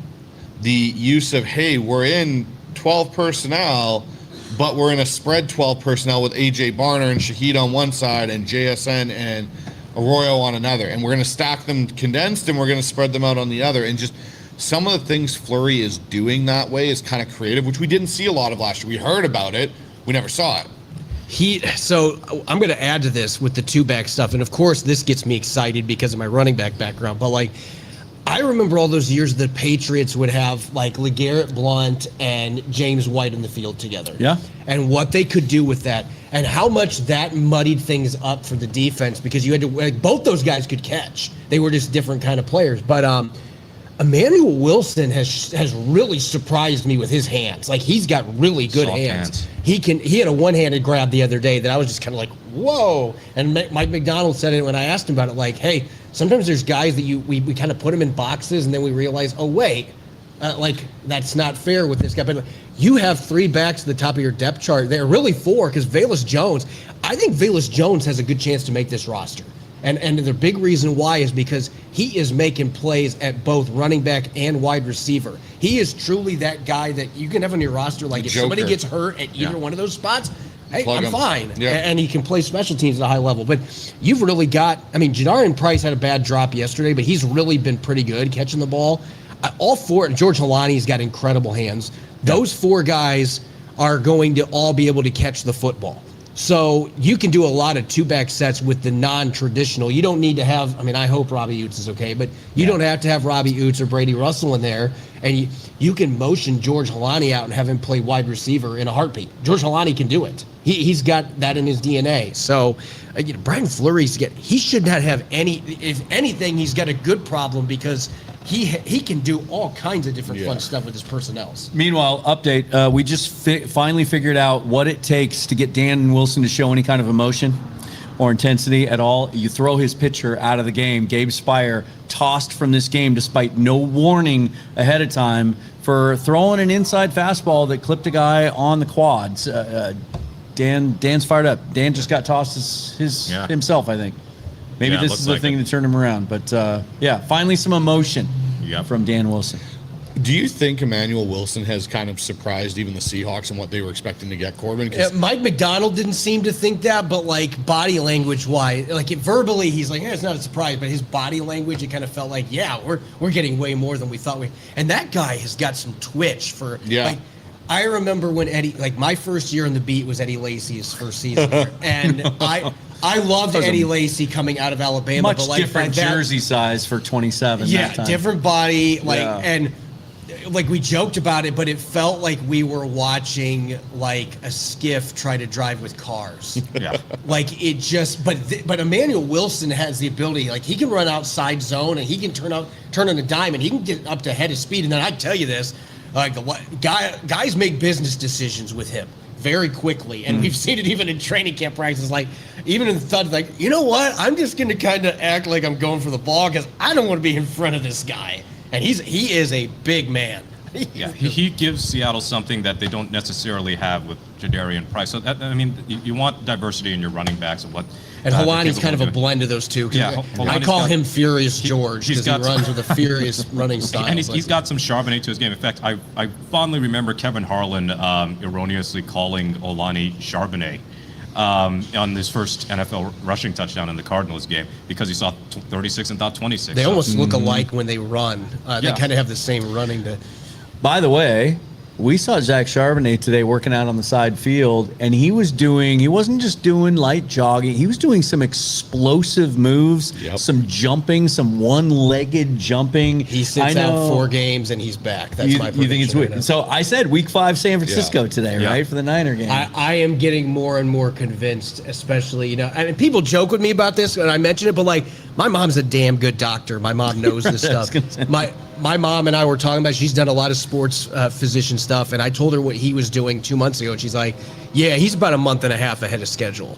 So I thought at that point, he'd probably be back mid-season still. But I talked to Zach briefly the other day at camp, and he's in great spirits. He, not a guy that says a lot, but you can tell he is just, and it's, I feel bad for Kenny McIntosh. Kenny McIntosh had a hitch in his step when we were watching OTAs and stuff. He just wasn't right. Zach Charbonnet is walking perfectly normal. He's running perfectly normal. Zach Charbonnet is going to, I'm going to say it right now, he will be back Week 5. Okay. Yeah, and I mean, it would be kind of fitting because his season ended prematurely against the 49ers. At the time, we thought, okay, he's on the exercise bike. Okay, maybe just dinged his knee. And then we find out he has an ACL tear. But the other part of Charbonnet coming back earlier is that he is by far, to me, Seattle's best back in pass pro. And I don't know how you feel about this, Corbin, but I don't agree with you. I'm sorry. I got to admit. I know who you think it is. It's Holani, I think. Holani's just got that meanness. Furious George, but I think I think both those guys are top 5 pass protectors. Charbonnet and Holani, but like Charbonnet's probably the most complete back. But it's also I agree. Price, Wilson, and Jones especially because he's new to the running back position relatively. It's a work in progress for those guys in terms of pass pro. We could see from where we were seated how much Thomas Hammock, wearing long sleeve shirts in mid-80s smoky weather, by the way, how much he was coaching up the running backs, including the new guy who came in, Ty Harden, as far as pass pro. Yeah, and look, Velus Jones has not done pass protection very much, and you can see it. Yeah. It is a struggle. Price, there are some signs that he could get figured out pretty quickly, but you can tell he's very new to it too. And George Holani, I've mentioned this story a couple times already, but Ernest Jones, their first padded practice day, and this is what sets great players apart from good players. Ernest Jones runs over and's like, all right, I want the best. And he points at George Holani. George Holani just kind of nods at him. George doesn't say a lot. George stuffed him 2 straight reps. And Thomas Hammock, you guys have seen, I've seen the clips of Hard Knocks, how he, Thomas Hammock was Effing Hammock. He was excited. Yeah, he was really excited, and he should be. But Holani, if I was coaching still, I would put clips from that Super Bowl of him in pass pro because that was picturesque in terms of picking up the right assignment, not getting too deep. That is a huge problem for running backs in the NFL. They get too close to the line of scrimmage and then they're cooked. George Holani understands that. George Holani was helping the offensive line with some of their blitz calls in that game. He is a very underrated mind, and that's one of the big reasons. I mean, John Schneider, of all the people in the building, loves him. And I think he's a football player. Hey, Brandon, you wanted to ask a question? Yeah, Corbin, in regards to Jadarian Price, where are you at from where the day of he's drafted and where your stance was in your evaluation of him to what you've now seen on him going through all of OTAs and up through training camp? He looks like the kid. Sorry I interrupted you. I thought you were done with the question. No, you're good. You got it. You got it. He looks like the kid that I scouted that I've been watching for 2 years because I'd been keeping an eye on him with Jeremiah Love for 2 years. And I just was really intrigued by him. He has kind of a weird body, which doesn't surprise me. because that's kind of what showed up on the film. But he's got really narrow calves. But he's got good sized thighs. He makes up for it with trapezius. Yeah, his upper body. Yeah. Like, he's not like Robert. And Robert Turbin and I are good friends, and I've joked with Turbo. I'm like, he's coming for your crown. He's like, boy, he's still halfway to my biceps. Right. There's that famous picture of Turbin in his first rookie camp where he just had the guns. He's tucking the football. Yeah. This guy's jacked, but not to that point. But I'm sticking with the comparison I've made for 2 years. When I watch him run, I see a ton of Sean Alexander in the way that he runs. He is a glider that it's really hard for guys to get him lined up because he's faster than he looks. And Sean Alexander was an expert at that. He looks like you took Sean's gliding ability and kind of put it in Nick Chubb's body. Yeah. I think that's a really, I like that because he's just, I can't tell you what it is. Like Ty Akata, we were mentioning earlier how great of a tackler he is, and Drake Thomas, how he's with his pursuit angles. I've watched both those guys get completely juked out of their shoes by Jadarian Price in this camp because you cannot line him up. He's faster than he looks, and he does have that gliding style, which I think is perfect for a wide zone offense. And I think part of that is the mental quickness. He's so decisive in what his next move is. And Sean was that way too. He doesn't hesitate. And that's what, a lot of running backs, that's how you can get them is they take just a little bit too. Now, I'm not talking about like the Le'Veon Bell style or what we saw from Kenneth Walker in the playoffs last year, where they intentionally kind of slow things down and wait for running their back moments. Coach, by the way, no running back coach teaches a player to run like that. Yeah, it's very weird. And it's hard to watch as a fan because you're like, just go. Price is like that. Price is never gonna make a fan go, just go. No. He's incredibly quick in his decisions and he sees things, man. His vision. And that's what I love. Very, very, very good. That's what I always loved about Sean Alexander's running style because Sean Alexander was very decisive with his cuts. And people always talk about the line he had in front, but Nice. Colt Emerson. it doesn't matter what line you have in front of you if you're not decisive against NFL defenders. And he was as decisive as anybody. And I see a lot of Sean Alexander in his game. He's not the same body, but everything else. I think even as a pass catcher, Sean Alexander could catch the ball, but it was not like Could he? coming into the Could he, league. though? Could he, Corbin? Not after the That one screen against the Vikings back in 2002. By the way, I put this comment on the screen. I love this. You have to also remember the offense he was in. I hadn't heard this before, but the HHG, when we were talking about Eddie Lacy versus Emmanuel Wilson. Eddie Lacy, a.k.a. Feast Mode. Yeah, that's Terrence Robinson, Field Gulls his own. He does our daily links. But I remember when fantastic. Eddie Lacy had these weight checks. So back then I was covering UFC and, having to do UFC weigh-in stuff and boxing weigh-in stuff. But when I was simultaneously working with Field Gulls, I'm covering these Eddie Lacy weight checks like he's preparing for a heavyweight title fight. Okay, he's down to 250. All right, now I he's still remember Pete Carroll, we want him at 250 pounds. I'm like, Pete, there is no way you want him at 250 pounds. Like Derrick Henry, you won at 250. They should have made him a guard. Yeah. Hey, Derrick Henry was 260, by the way. Guys, should we talk about Hard Knocks a little bit? Just one last question in regards to just the ongoings in training camp with Corbin. We mentioned Sam Darnold, and I think that out there now there's this finally acknowledgement nationally that he's kind of into that top 10 phase of quarterbacks and where he's at. With this maybe increased level of confidence, with the continuity of a second year in the same system, albeit a new OC, do you see this as a guy that we could be talking about as actually, and I know he's not going to get the attempts, but by performance as a top 5 kind of quarterback by the end of the year? I think so, and a lot of it's the weapons he's got around him. I mean, I mentioned this earlier. He's got a 4-pronged monster at wide receiver, and I think Jake Bobo. He's been hurt, but I think Jake Bobo can be a really good fit in this offense too. So. I think, and we're not even counting for Barner and Arroyo and the guys that can catch out of the backfield. I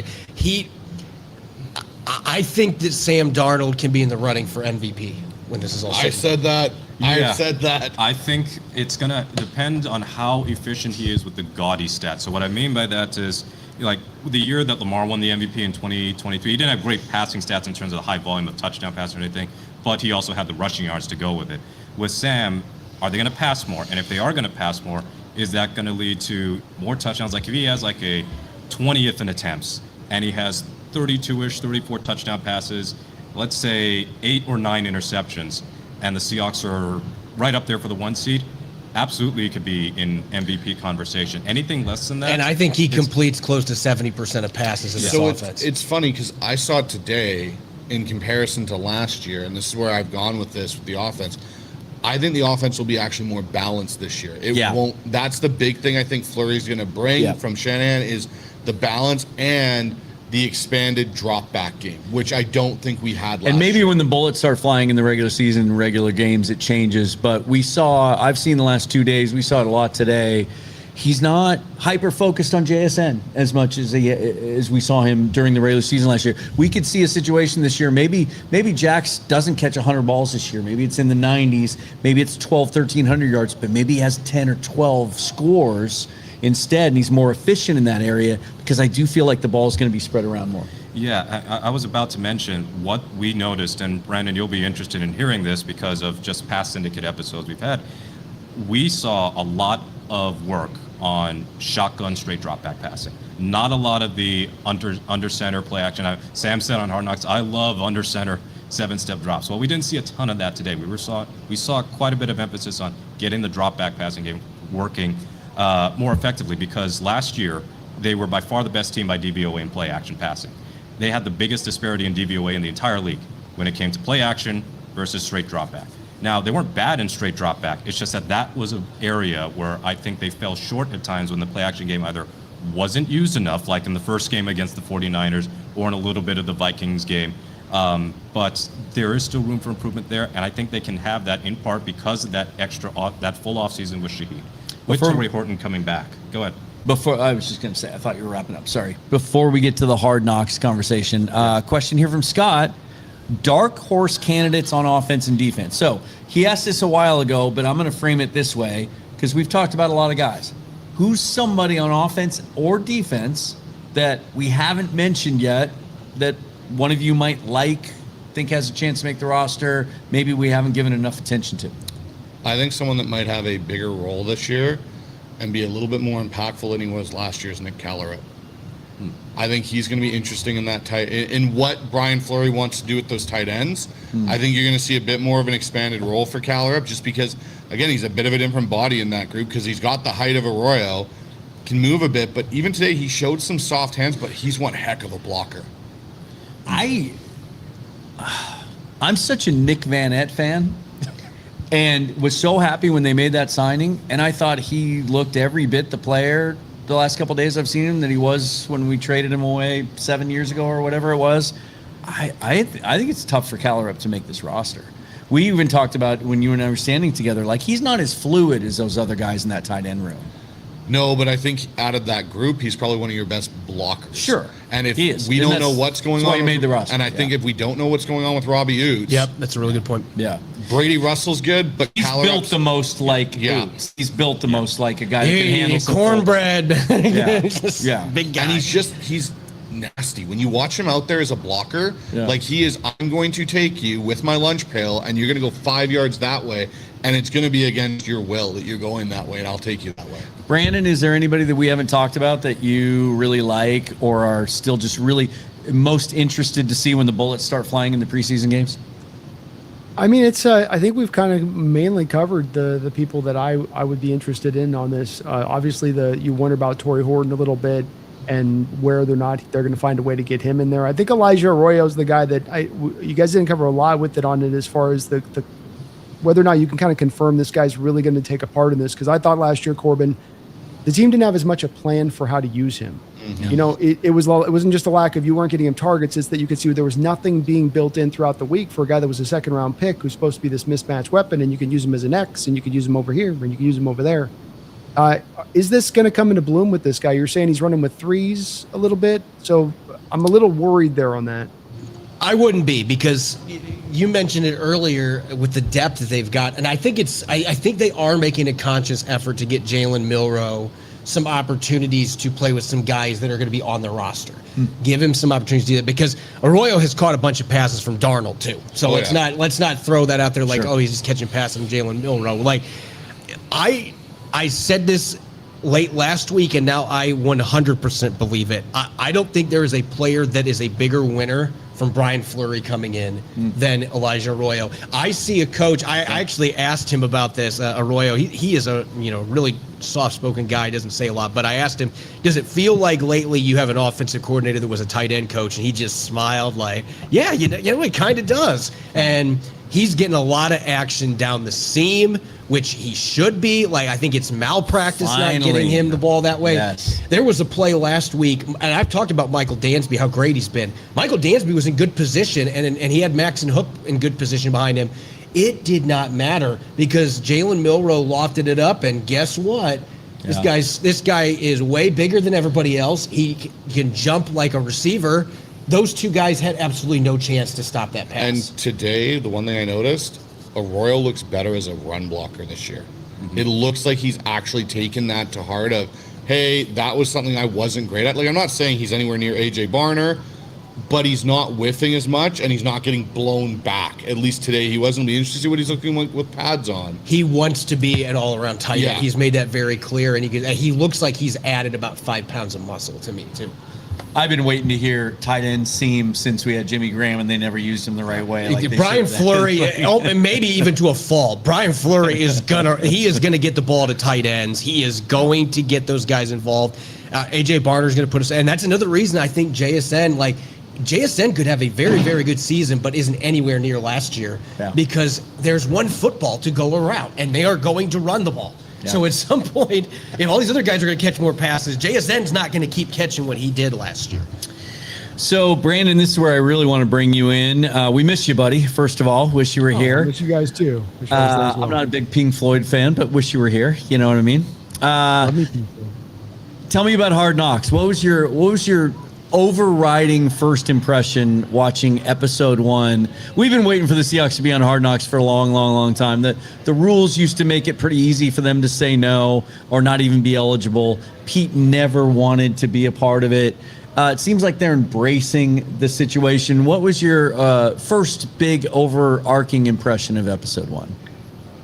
A fantastic episode, first off. Watching through all these years, we've had to watch a clown car year after year of organizations running their way through, and it's been awful to watch where you can see these bad organizations and why they're bad. First and foremost, you see this team and why it's a great organization and how well run it is from top to bottom. And it's just something that just your heart just gets so proud of these guys, and the fact that you get to root for a team that's built this way after seeing so many teams. How many times you guys watch through Hard Knocks where you're kind of cringing a little bit going, oh, why are they running the rules? Why are they like, what's happening? Yeah. And so that was the first thing. The second thing is that Mike McDonald is a true leader of men. We talk maybe too much at times about coaches and X's and O's, and he's a defensive mastermind. Is he an offensive mastermind? Is he this genius? Is he that genius? Are you a leader of men? Can you take a guy that's a multimillionaire and get him to buy in with all of his heart? And I dare anybody to watch that episode and not tell me that he has every one of these players completely locked in. Yeah, they won a Super Bowl and all of that, but there's a conversation in particular between him and Nick Emanwari where Emanwari's coming in a little nervous on the conversation, a little unsure of himself, and just Mike talking to him over the course of a couple minutes, you've got him sitting down, calm by the end of the conversation, smiling and laughing. And it just, that thing I think is one of the hardest things in the modern era for coaches to capture. I think there's a lot of coaches that are really smart on the X's and O's and how they can call plays and all that. I think it's very hard to connect to these guys and then get them motivated. We have here in Mike kind of the best of both worlds. You have the sort of the drill sergeant, Bill Parcells, like, I can be a hard ass when I need to, but he also can cross the bridge into sort of the Pete Carroll pro player friendly model as well in connecting with these guys. And that always seemed to, if you were going to do that, you had to pay the price of a lack of discipline before. That was the kind of coach you brought in. Well, there's going to be a sword that cuts both ways in regards to that one there. So just his leadership and his control as far as his overwatch of this organization just stood out time and time again last night in a variety of different ways. And it was a fantastic watch, man. Usually there's been times watching Hard Knocks where you start yawning and they get into the player perspectives on the 8th round pick who ain't going to make it. But this was good stuff, I thought. The conversation with Emanwari, there was a moment there that I thought anyone who manages people should, it's like teaching tape, where when Emanwari expresses himself first, that he's unsure about what to do, how to act around his teammates, whether to be present or not. Like, I don't know what to do. I'm on this stupid scooter. And Mike, what's the first thing Mike said? He said, how do you think I'm going to answer this? Right? He put it on Nick to like think through it himself. I thought that was brilliant. Really, really brilliant. I thought the other thing too is like, we can talk about the nuts and bolts of it, and we'll get some comments here as well. This must be a godsend for the Hard Knocks crew, because to your point, Brandon, they get to cover a good team, a winning team, a team that's currently good. And by the way, speaking of winning teams, the Seattle Mariners finally get off the schneid, win it 4-2, 3-run home run from Julio Rodriguez, an attack on from Colt Emerson, makes up for a Bizardo 2-run home run. Anyway, but also, you know, these people that run cameras and produce shows like this, like, they want to tell visual stories.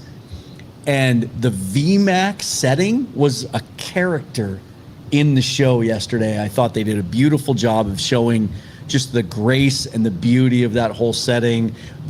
I don't know how many hours of footage they shot to get all the bald eagle stuff, but if they wanted that, they could just go in my backyard. really impressive. And then the other thing, you always want to see who the stars are and who the guys are that stand out. There were some obvious ones up front, up close, right? Devin Witherspoon's obviously going to be a star. We knew he would be. And then there's some little hints. There was just a little bit of a touch late in the episode of Gray Zabel. I think he's going to kind of show himself as we go through, but I thought it was fantastic.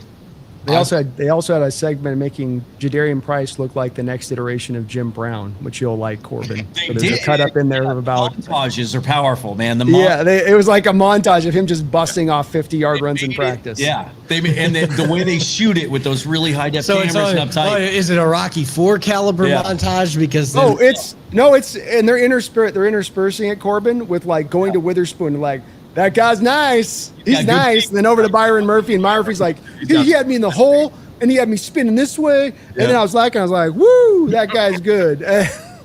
They also made Sam Darnold look like Johnny Unitas, like with that montage. Oh, yeah, he looked like he was Tom Brady 2.0. Yeah.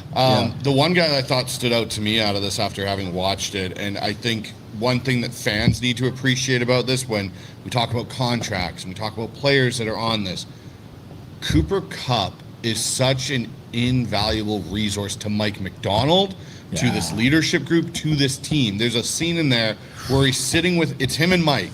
I watched this one. Yeah, and Mike looks and goes, under center. It's like the light bulb goes on for Mike, and like all Coop says, like, glad I could help. And it's just like the effect that Cooper Kupp has on this team goes far beyond, okay, yeah, he's not Cooper Kupp that won the Triple Crown. But the Cooper Kupp I saw today, and Corbin, you alluded to it, like how much younger he even looks running around this year in this offense. I think he gets 60 to 70 catches this year. Yeah. And what he did in that like small clip montage of him sitting there in the quarterback room with Sam Darnold, and you hear Jake Peets go, okay, this is the shallow route we've got. Hey, Coop, you need to take this back and teach the receivers. This is what we're expecting out of them. That is something that you just can't put a number on when it comes to a valuable piece to your team and your offense. It was also another example of the humility that Mike McDonald has, which I think helps make him such a great leader. To say literally, why didn't I think of that? The guy that is being generally recognized now as maybe the most brilliant defensive mind in the league, to say, I didn't see that. Yeah. I thought wanted to be Rams film. I so wanted to be Rams film they were looking at too. You know it was. Yep.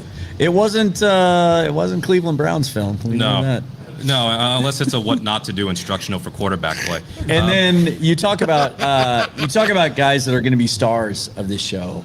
How about Thomas Hammock? As a former running back coach, this must warm your heart. A guy that I went to his coaching clinic in 2014. I saw a much different version of Thomas Hammock when we were in the coaching clinic. I don't think there were any F-bombs. We ain't gonna be doing none of this. Shit. We ain't doing none of this shit. We didn't be doing none of this. Yeah, it was a little different watching him in a coaching room setting. I talked about this. I actually think on your show, Bryce, when I was on there, I thought he was the best addition that they made to their coaching staff. To get a guy to give up a head coaching job. But that also tells you where college Yeah. football is. Sure. Like, Sure it especially does. to give Yeah. up your alma mater's job. When he rebuilt that program, Yep. like that was a once proud program that had really fallen apart. And his first couple of years, they weren't good, but like, then he finally got him turned around. They upset Notre Dame, but then he loses a bunch of his guys to the transfer portal. I think he's like, I'm tired of developing guys and For losing other them. programs. So Yeah. I'm going to go to the Super Bowl champions. Scott 23 Dogs with the super chat. Appreciate it, buddy. Says Hard Knocks was awesome. Running back coach. Damn, what a speech. It gave me the Marshawn Lynch interview vibes of if you run through a mother effer's face over and over and over again. I was like, man, if Marshawn's sitting in the back of that room, he's just probably loving what Thomas Hammock is saying right now. My 2 cents worth, Bobby. Thank you for the super chat. My biggest takeaway from Hard Knocks, everyone focuses on talent, but I'm watching buy-in. Mike McDonald and the coaching staff have this team pulling in the same direction. That's a bigger advantage than people realize. You got to have that in any sport. And it did. I think that was another central theme to episode 1 is it's still, and I know we've talked about it with the roster in general, it's kind of become sort of in vogue to say that, like, oh, they were a year early. They won a year early. I think Mike McDonald is still scratching the surface of what he can accomplish as a head Well, he coach. even says it. He says it when he's talking about the Bulls and the 91 team that the Bulls had. Like, they won in 91, but guys, they weren't even finished yet. They hadn't even started. Mm-hmm. And that's the thing I think that's so scary about this is the Seahawks haven't started. Yeah, and that's why Julian Love brought up the 90s Bulls reference in that team meeting, even before it went on air with Hard Knocks. When you think about Michael Jordan's career before 91, yes, ladies and gentlemen, there was a time we didn't win a championship all the time. But then Phil Jackson comes in, they lose to the Pistons in 7, but they were right there. They sweep the Pistons pretty much into a dark period of irrelevance after that. But it's the triangle offense. It's buying into team ball. And that team ball mentality, I know Jordan's the face, but you have Pippen, you have John Paxson, you had B.J. Armstrong, and then Rodman eventually. And Phil Jackson knew how to deal with a wide array of personalities. I think Mike McDonald, certainly with Rodman, that's a personality you're talking about. But with Mike McDonald, I think he's going to be the same way. He knows how to work with people. Like, you can have all the analytics in the world and all the data-driven decisions you can make. It is still a people business in the end. For example, I think that Nick Sirianni's been to 2 Super Bowls. He's won 1 Super Bowl. But the way I see him as a leader, at least front-facing, and all of the drama that seems to happen with the Eagles every season, I think that shows a stark difference between a guy like him who's got a loaded roster, but it feels like something is preventing them from being more consistent on a year-to-year basis, compared to Mike McDonald. This is a great roster, but at times I feel like they are greater than the sum of its parts, and a lot of that is the way McDonald coaches these guys and gets everybody to buy in so that you can leave your egos at the door. And I just appreciate so much how genuine he is. Like, he doesn't try to put on an act. He's not trying to be anything other than what he really is. He embraces the fact that he's kind of awkward and dorky sometimes, but yet when the shit hits the fan and the bullets start flying, we saw it we saw it in that very first practice where the offense was really kicking the defense's ass, and then you see the coach come out in him, right? And the whole, okay, we're down 15-1 now. You guys gonna get your shit together or what? It's genuine. He doesn't care what even the humility, I've used that word before, but the humility when he was talking to Eminowari about how I used to worry about image, how people thought of me, right? Now I don't give a shit. Like, there's a lot of coaches in the league that wouldn't even admit that they Used to think that. because it might imply weakness. Well, Dan, how many of those conversations have we seen on Hard Knocks before with these head coaches? They're tuned out as they're having these same, not that kind of conversation, but you can just feel that your spirit's not in what you're telling this player. You're doing a go through the motion situation right here. You're doing this because you have to or for the cameras. And that did not feel like that at all last night watching the show. No, I totally agree with that. A lot of coaches would be like, just attack your rehab. Attack your rehab. Go. You'll be fine. But he wanted to take this as a moment to teach and help Eminowari grow. And my last part on the Hard Knocks I thought I really got out of was the defensive meeting up in Mike's office, talking about Nick and where he's at and how crucial he is to what they want to do on defense. Another great moment. Just being the open and honesty of, like, hey, for our defense to be the defense it needs to be, Nick needs to be in there. Yeah. We need him back as healthy and as quickly as possible because we're different when Nick even worries that. A lot of coaches would say, Nick's man up. Yep. A lot of organizations would say, don't include that clip, right? Because they get some editorial control in these episodes. yeah, I thought that was a cool moment too. What I hope that because there's still 4 episodes to go, what we learn is which teams we can discern, which teams have got a lot more editorial control. And based on my interview with Pat Harris, the lead director of Hard Knocks, talked to him Monday before I came up here. Like, it's not always just, a lockdown, hey, you can't do this, you can't do that. There is a little bit more give and take on that front, a little bit more collaboration as opposed to just, strictly. I mean, we saw it with the New York Giants, and then they realized, okay, no more off-season Hard Knocks after that. They probably should have let some things stay behind the scenes. But one humorous thing that was said, because we're talking about the VMAC and what I expect out of this is that the Seahawks are presented as a high-class organization with high-class facilities, great players, great coaches, great everything, and that's why they're a consistent winning organization. But I asked him, Pat, about the weather situation being up here in Seattle, and prior to the tragic wildfires and the smokiness, it's been beautiful weather otherwise. He said, we preemptively had to get our crew sweatshirts this year for the first time because we thought it might be a little chilly in the mornings, which it might be to start off, but again, that's kind of a first world problem. But I mean, the area, the weather, just being right on the water, I feel like it's one of those when the vibes are just higher, when you kind of have that water breeze coming in your face. And I imagine they're having a great time. And the Seahawks organization, everything that he told me and what I probably have no reason to disbelieve is that they have welcomed the whole Hard Knocks crew with open arms. It's not just going to be, only little morsels here and there. Yeah. Mark Sanchez, member for 33 months. That's awesome. Says, is it me or did anyone else want to see Coach Mack or John Schneider get out of that monster truck on episode 1? Oh, geez. I knew it was Derek Hall because we knew that he did that. We've known that history with him. Yeah. But I got to say this. The juxtaposition of who Derek Hall is a person, his background, what he came from, and just being born, no chance to really even live and survive on his own, let alone become a behemoth in the NFL, and he really is. I think his front-facing sort of persona. We even saw a little bit of in this episode with some of the scuffles or whatever. Is much different than the person he is. He's the last person I would expect to have gaudy, obnoxious trucks like this. My biggest concern when I saw him getting out of that damn truck was, don't roll your freaking ankle getting out of that. I never had any worry because he doesn't have a Niners uniform on. Can you not buy a substation? Oh, which brings us to another super chat from Banker L Press. Over and under by week 1, 49ers will have 20 players on the injury report. Well, they had 20 players on the injury report today. Rosters on the Everybody here is that subscribed was- up to the substation, right? Yeah. On Twitter. Substation thing was crazy. I thought, why are we mentioning it? I am starting to believe there is something to that. It can't be nothing. Yeah. Yeah. It can't. For those of you who don't know, Kyle Juszczyk apparently broke his finger today, so you can add him to the. So it isn't even just ligaments or muscles. No, apparently bones are also, everything is on the table for the substation. Yep. It's the EMF, Corbin. They had a guy break ribs Because Fred Warner tried to punch the ball. Hurt Jordan James. during the acclimation period before they even had pads on.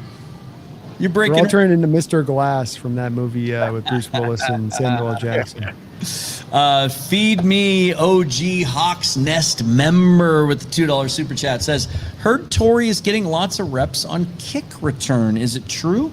I saw punt return. I didn't see kick return. Did you? They haven't done a lot of they don't do a lot of live kick return.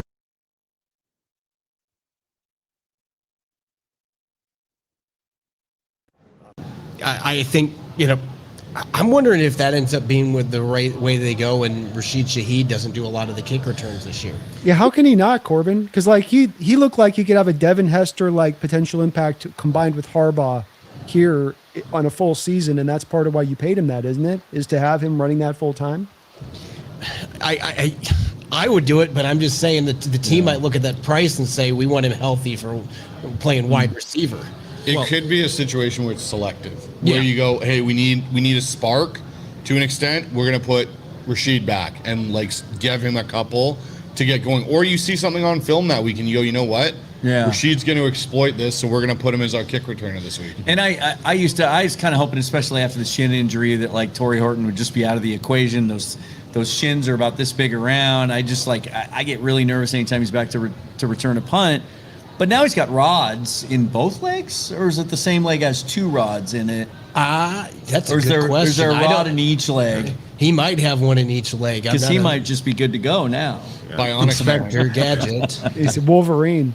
They do seem to have a lot of options in that game. Velas Jones, obviously. Is another guy Ricky with a lot White of looked good success. at it too. I would also include Emmanuel Henderson there. He had a return for a touchdown in Kansas last year, and he's fast. So they've got a surplus of options there. Well, it was the direct result of the ill-fated Laviska Shenault D. Williams experience. So it's like, okay, that didn't work out, but we got 5-6 viable kick returners and punt returners on this team. So that, I mean, that's going to be another tough thing. The special teams battles are going to be so fiercely. It's going to be such a fierce competition just because of the special teams value. My 2 cents worth, Bobby, $5 super chat, says, were you guys surprised by the John Schneider clip of him ticked off at Rappaport? Cool behind the scenes. I was surprised. I didn't know that John was going to allow that kind of peeling back the curtain type of moment. He wants that confirmed back to Devin. He's talking to Devin's people there. That's like Cold War communication between Russia and America going on right there. Playing chess with Bridge Hard of Knocks. Spies. Yep. Yeah, you got tenuous negotiations that can go sideways in a heartbeat with the wrong word said or the little bit of disrespect that can be inferred. We've seen it over and over again, and here you got ESPN running wanton, where it would look like on the surface Seattle's trying to leak that out in order to press Devin down. And so you can understand John getting pissed about it. I really do hope the deal gets done while Hard Knocks is there. That'd be cool. And then, have you heard anything new on Leonard Williams' situation with his contract? That is the other one. I'm wondering if that maybe is playing into the Witherspoon thing too, because they have the Christian Gonzalez thing with that is a very rare circumstance where you've got two guys battling for number one paid corner that have the same agent. Yeah. You don't have that issue with Leonard Williams, and I think Leonard Williams, based on the conversations that I've had with him in the past, I think you're probably looking at a guy that I don't know that he wants to play past, 35, 36 years old. So I think he's looking at, hey, can I get one more big contract and finish my career here in Seattle? Okay. I don't know. He just seems like a guy that is very passionate about a number of non-football related things.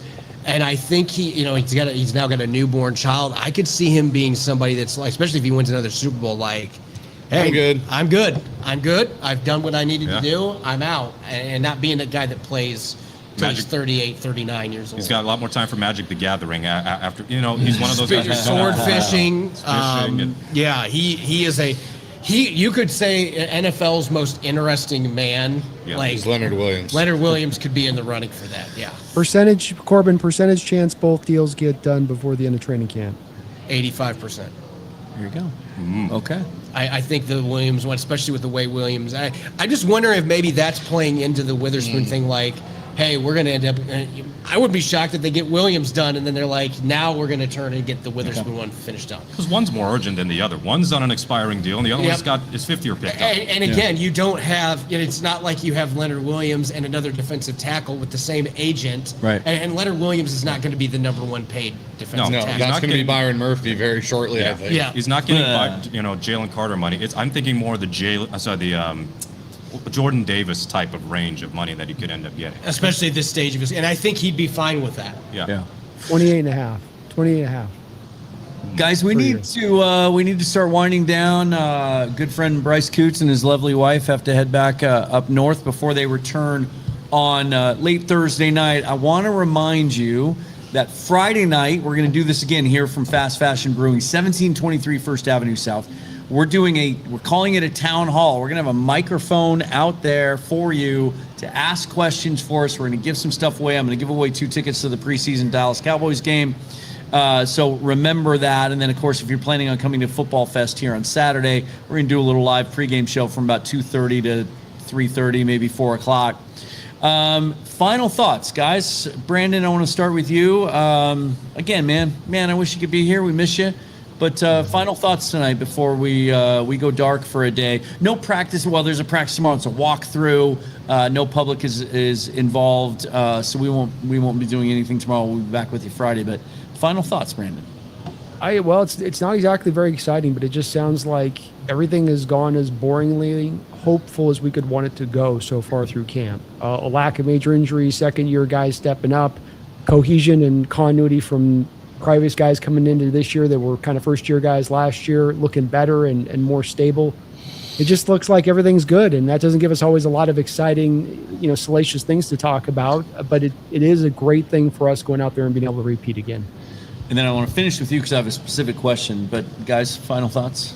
Honestly, like coming from where we were last year with this team and a lot of the question marks that we had, I don't have those reservations this year, even with the new offensive coordinator. What I saw from Brian Fleury today, and I'm excited to see it on Friday as well, and then Saturday with FanFest, is I don't see the first year hiccup that everyone's trying to put out there and he's never called plays before, so he's not going to be prepared. The minute I heard him at the press conference yesterday go, when someone asked, hey, how much is installed of your offense? He goes, the foundation is there, but I can't install a lot of the other things I want to do because we're playing against one defense every day. I can't wait till we go and do the joint practice with Tennessee. That tells me there is a guy that is very prepared for this opportunity and isn't going to let it slip through his fingers and just be a dud on the, offensive coordinator trail. My big thing for today's camp and the remaining practices we're out on Friday and Saturday is the development of the offense, because I believe that for the Seahawks to be a real shot to repeat, win it all again, I think there's more room for the offense. Well, that's stating the obvious. The defense was the best in the league last year, but there's more room for the passing offense to get better, because I think there could be some hiccups with the running game. That's especially while Charbonnet isn't back until week 5, hopefully. That there's going to be some growing pains with Jadarian Price going up against NFL first stringers over those first few games of his career. But ultimately, the passing game, I think that it could ascend from in that top 10 range to top 5. More explosive plays, more on-time plays, better stats from pure drop-back situations, better quick game, explosives to non-JSN players. So like JSN had the bulk of the explosive plays last year, and when that spigot got turned off a bit, the passing game had some stuttering moments toward the end of the season. But now you've got Horton healthy, you've got Shaheed full off season. You can see what it can do with the Roy and Barner, yards after catch with your tight ends, with your running backs, more screens to running backs. I know that's a taboo thing to say because of our history with that, but they ran the fewest screens in the league last year. But I think that they can do more with the running backs in the passing game. And it doesn't have to be screens. It can include the screens, but more design routes for running backs, wheel routes, Texas routes, whatever. So I think that this passing offense could take off, and especially, and I can't believe I'm saying this after so long as a fan, haven't been able to say this since the Walt Jones and Steve Hutchinson days. I feel really good about the Seahawks offensive line and the depth. Yeah. There's a recurring theme here. I'm so glad I was able to be there yesterday for the coordinator day. First time for them behind the podium. Just incredibly impressed with Brian Fleury, and that just kind of reinforced all the things that I'd heard about him and what other people are saying about him. He does seem completely ready for the opportunity, and he seems to have taken complete control of it. We saw him today. You kept pointing out like how pissed off he was when things weren't going all that well. I don't know. I was here for a month at training camp last year, and I don't think I ever saw that kind of emotion from Blake Kubiak. Now, I'm not saying that that's not a criticism. Guys lead and they coach in different ways, but he's very, very engaged, and he just seems like next level in his intuition and his intelligence when it comes to football. I want to end on this. So Saturday is Football Fest, right? And it's not the way Pete Carroll was handling it. It's not a scrimmage. It's not kind of a mock game. It's basically they're just moving practice into Lumen Field. But they do take it as an opportunity to be physical. They're going to be in pads. They're going to hit. Have you gotten any indication from Mike McDonald as to how they approach that practice, how they manage that practice? What he hopes to accomplish out of that Football Fest practice on Saturday? Yeah, he talked about it a little bit today. Like, it's not going to be a carbon copy of a regular season or preseason game, but it's a chance for the new guys to, get to know how to get to the stadium. And I know that might sound silly, but like for newcomers, hey, we want you to get used to this. Like, sure. How we set up the locker room, the routine behind it. And they're still going to this isn't going to be the Pete Carroll days where it's, hey, we warm up and then 3 quarters of scrimmage play. It's going to be more of a normal practice that then has a lot of team stuff that the fans get to enjoy. But he made it very clear that, and I think that I mentioned this on my podcast a couple days ago, that like FanFest, the ability to get into an NFL stadium again before you actually have a game, it to me is huge. It's a different atmosphere, especially for the rookies. You want to ease them into that when they, oh crap, preseason game, we have a sellout here at Lumen Field because the fans are crazy. You don't want to just chuck them in on that. Give them like the bottom bowl being full and getting used to that. And your newcomers, those are the things they're going to be trying to do. Like a soft open. Yeah. There you go. Yeah. I like that. Yeah. That's Corbin Smith, Emerald City Spectrum. If you don't subscribe to it, you're doing it wrong. Check out the website. They cover all the sports in the Northwest, and they do it as well as anyone. Also, Locked on Seahawks, and he's a full-time beat reporter for the Seahawks. Thanks for taking the time. I know you're a busy man this time of year. Always good to visit with you. We're going to be back, as we said, on Friday, 7:30 again here at Fast Fashion, 1723 First Avenue South. We're going to purposely go about as long as we did tonight so that when the Mariners game wraps up Friday, you can come in and hang out with us afterwards if you'd like. But if you can be here for the show, we're going to take your questions live, Mike. We're going to have some cool giveaways that night as well. Brandon Cain from San Diego will be joining us again. Mookie, Bryce. I guess that's it, guys. Yeah. Right? We're gonna see you in about 48 hours. Yes. Yeah, we're gonna get some sleep. Let's see, maybe I might have to have one of these pizzas here at Fast Fashion. You guys, I'm telling you, they're one of the best kept secrets in Seattle, and they shouldn't be. Get the sausage and peppers. Oh my God, it's good. Fantastic. If you like thin crust, crispy pizza, man, I'm telling you, it's almost as good as their beer, and their beer is really, really good. So make plans to be with us again Friday. Thanks, Corbin, for being here. Brandon, good to see you again. Thanks for being here. We'll see you guys next time. Should we try to do a Go Hawks? Yeah, we're in person. We suck at this, but it's kind of our brand. Brandon just might throw us off. So Yeah. Let's try it again. Here's what we're going to do. We're going to go 1, 2, 3. And so just keep note of the rhythm and the pattern, right? 1, 2, 3, go Hawks. So it's like 1, 2, 3, 4, 5. Ready? Can we do this? Let's go. 1, 2, 3, Go Hawks. That was our best one yet. Yeah. That was our best one yet.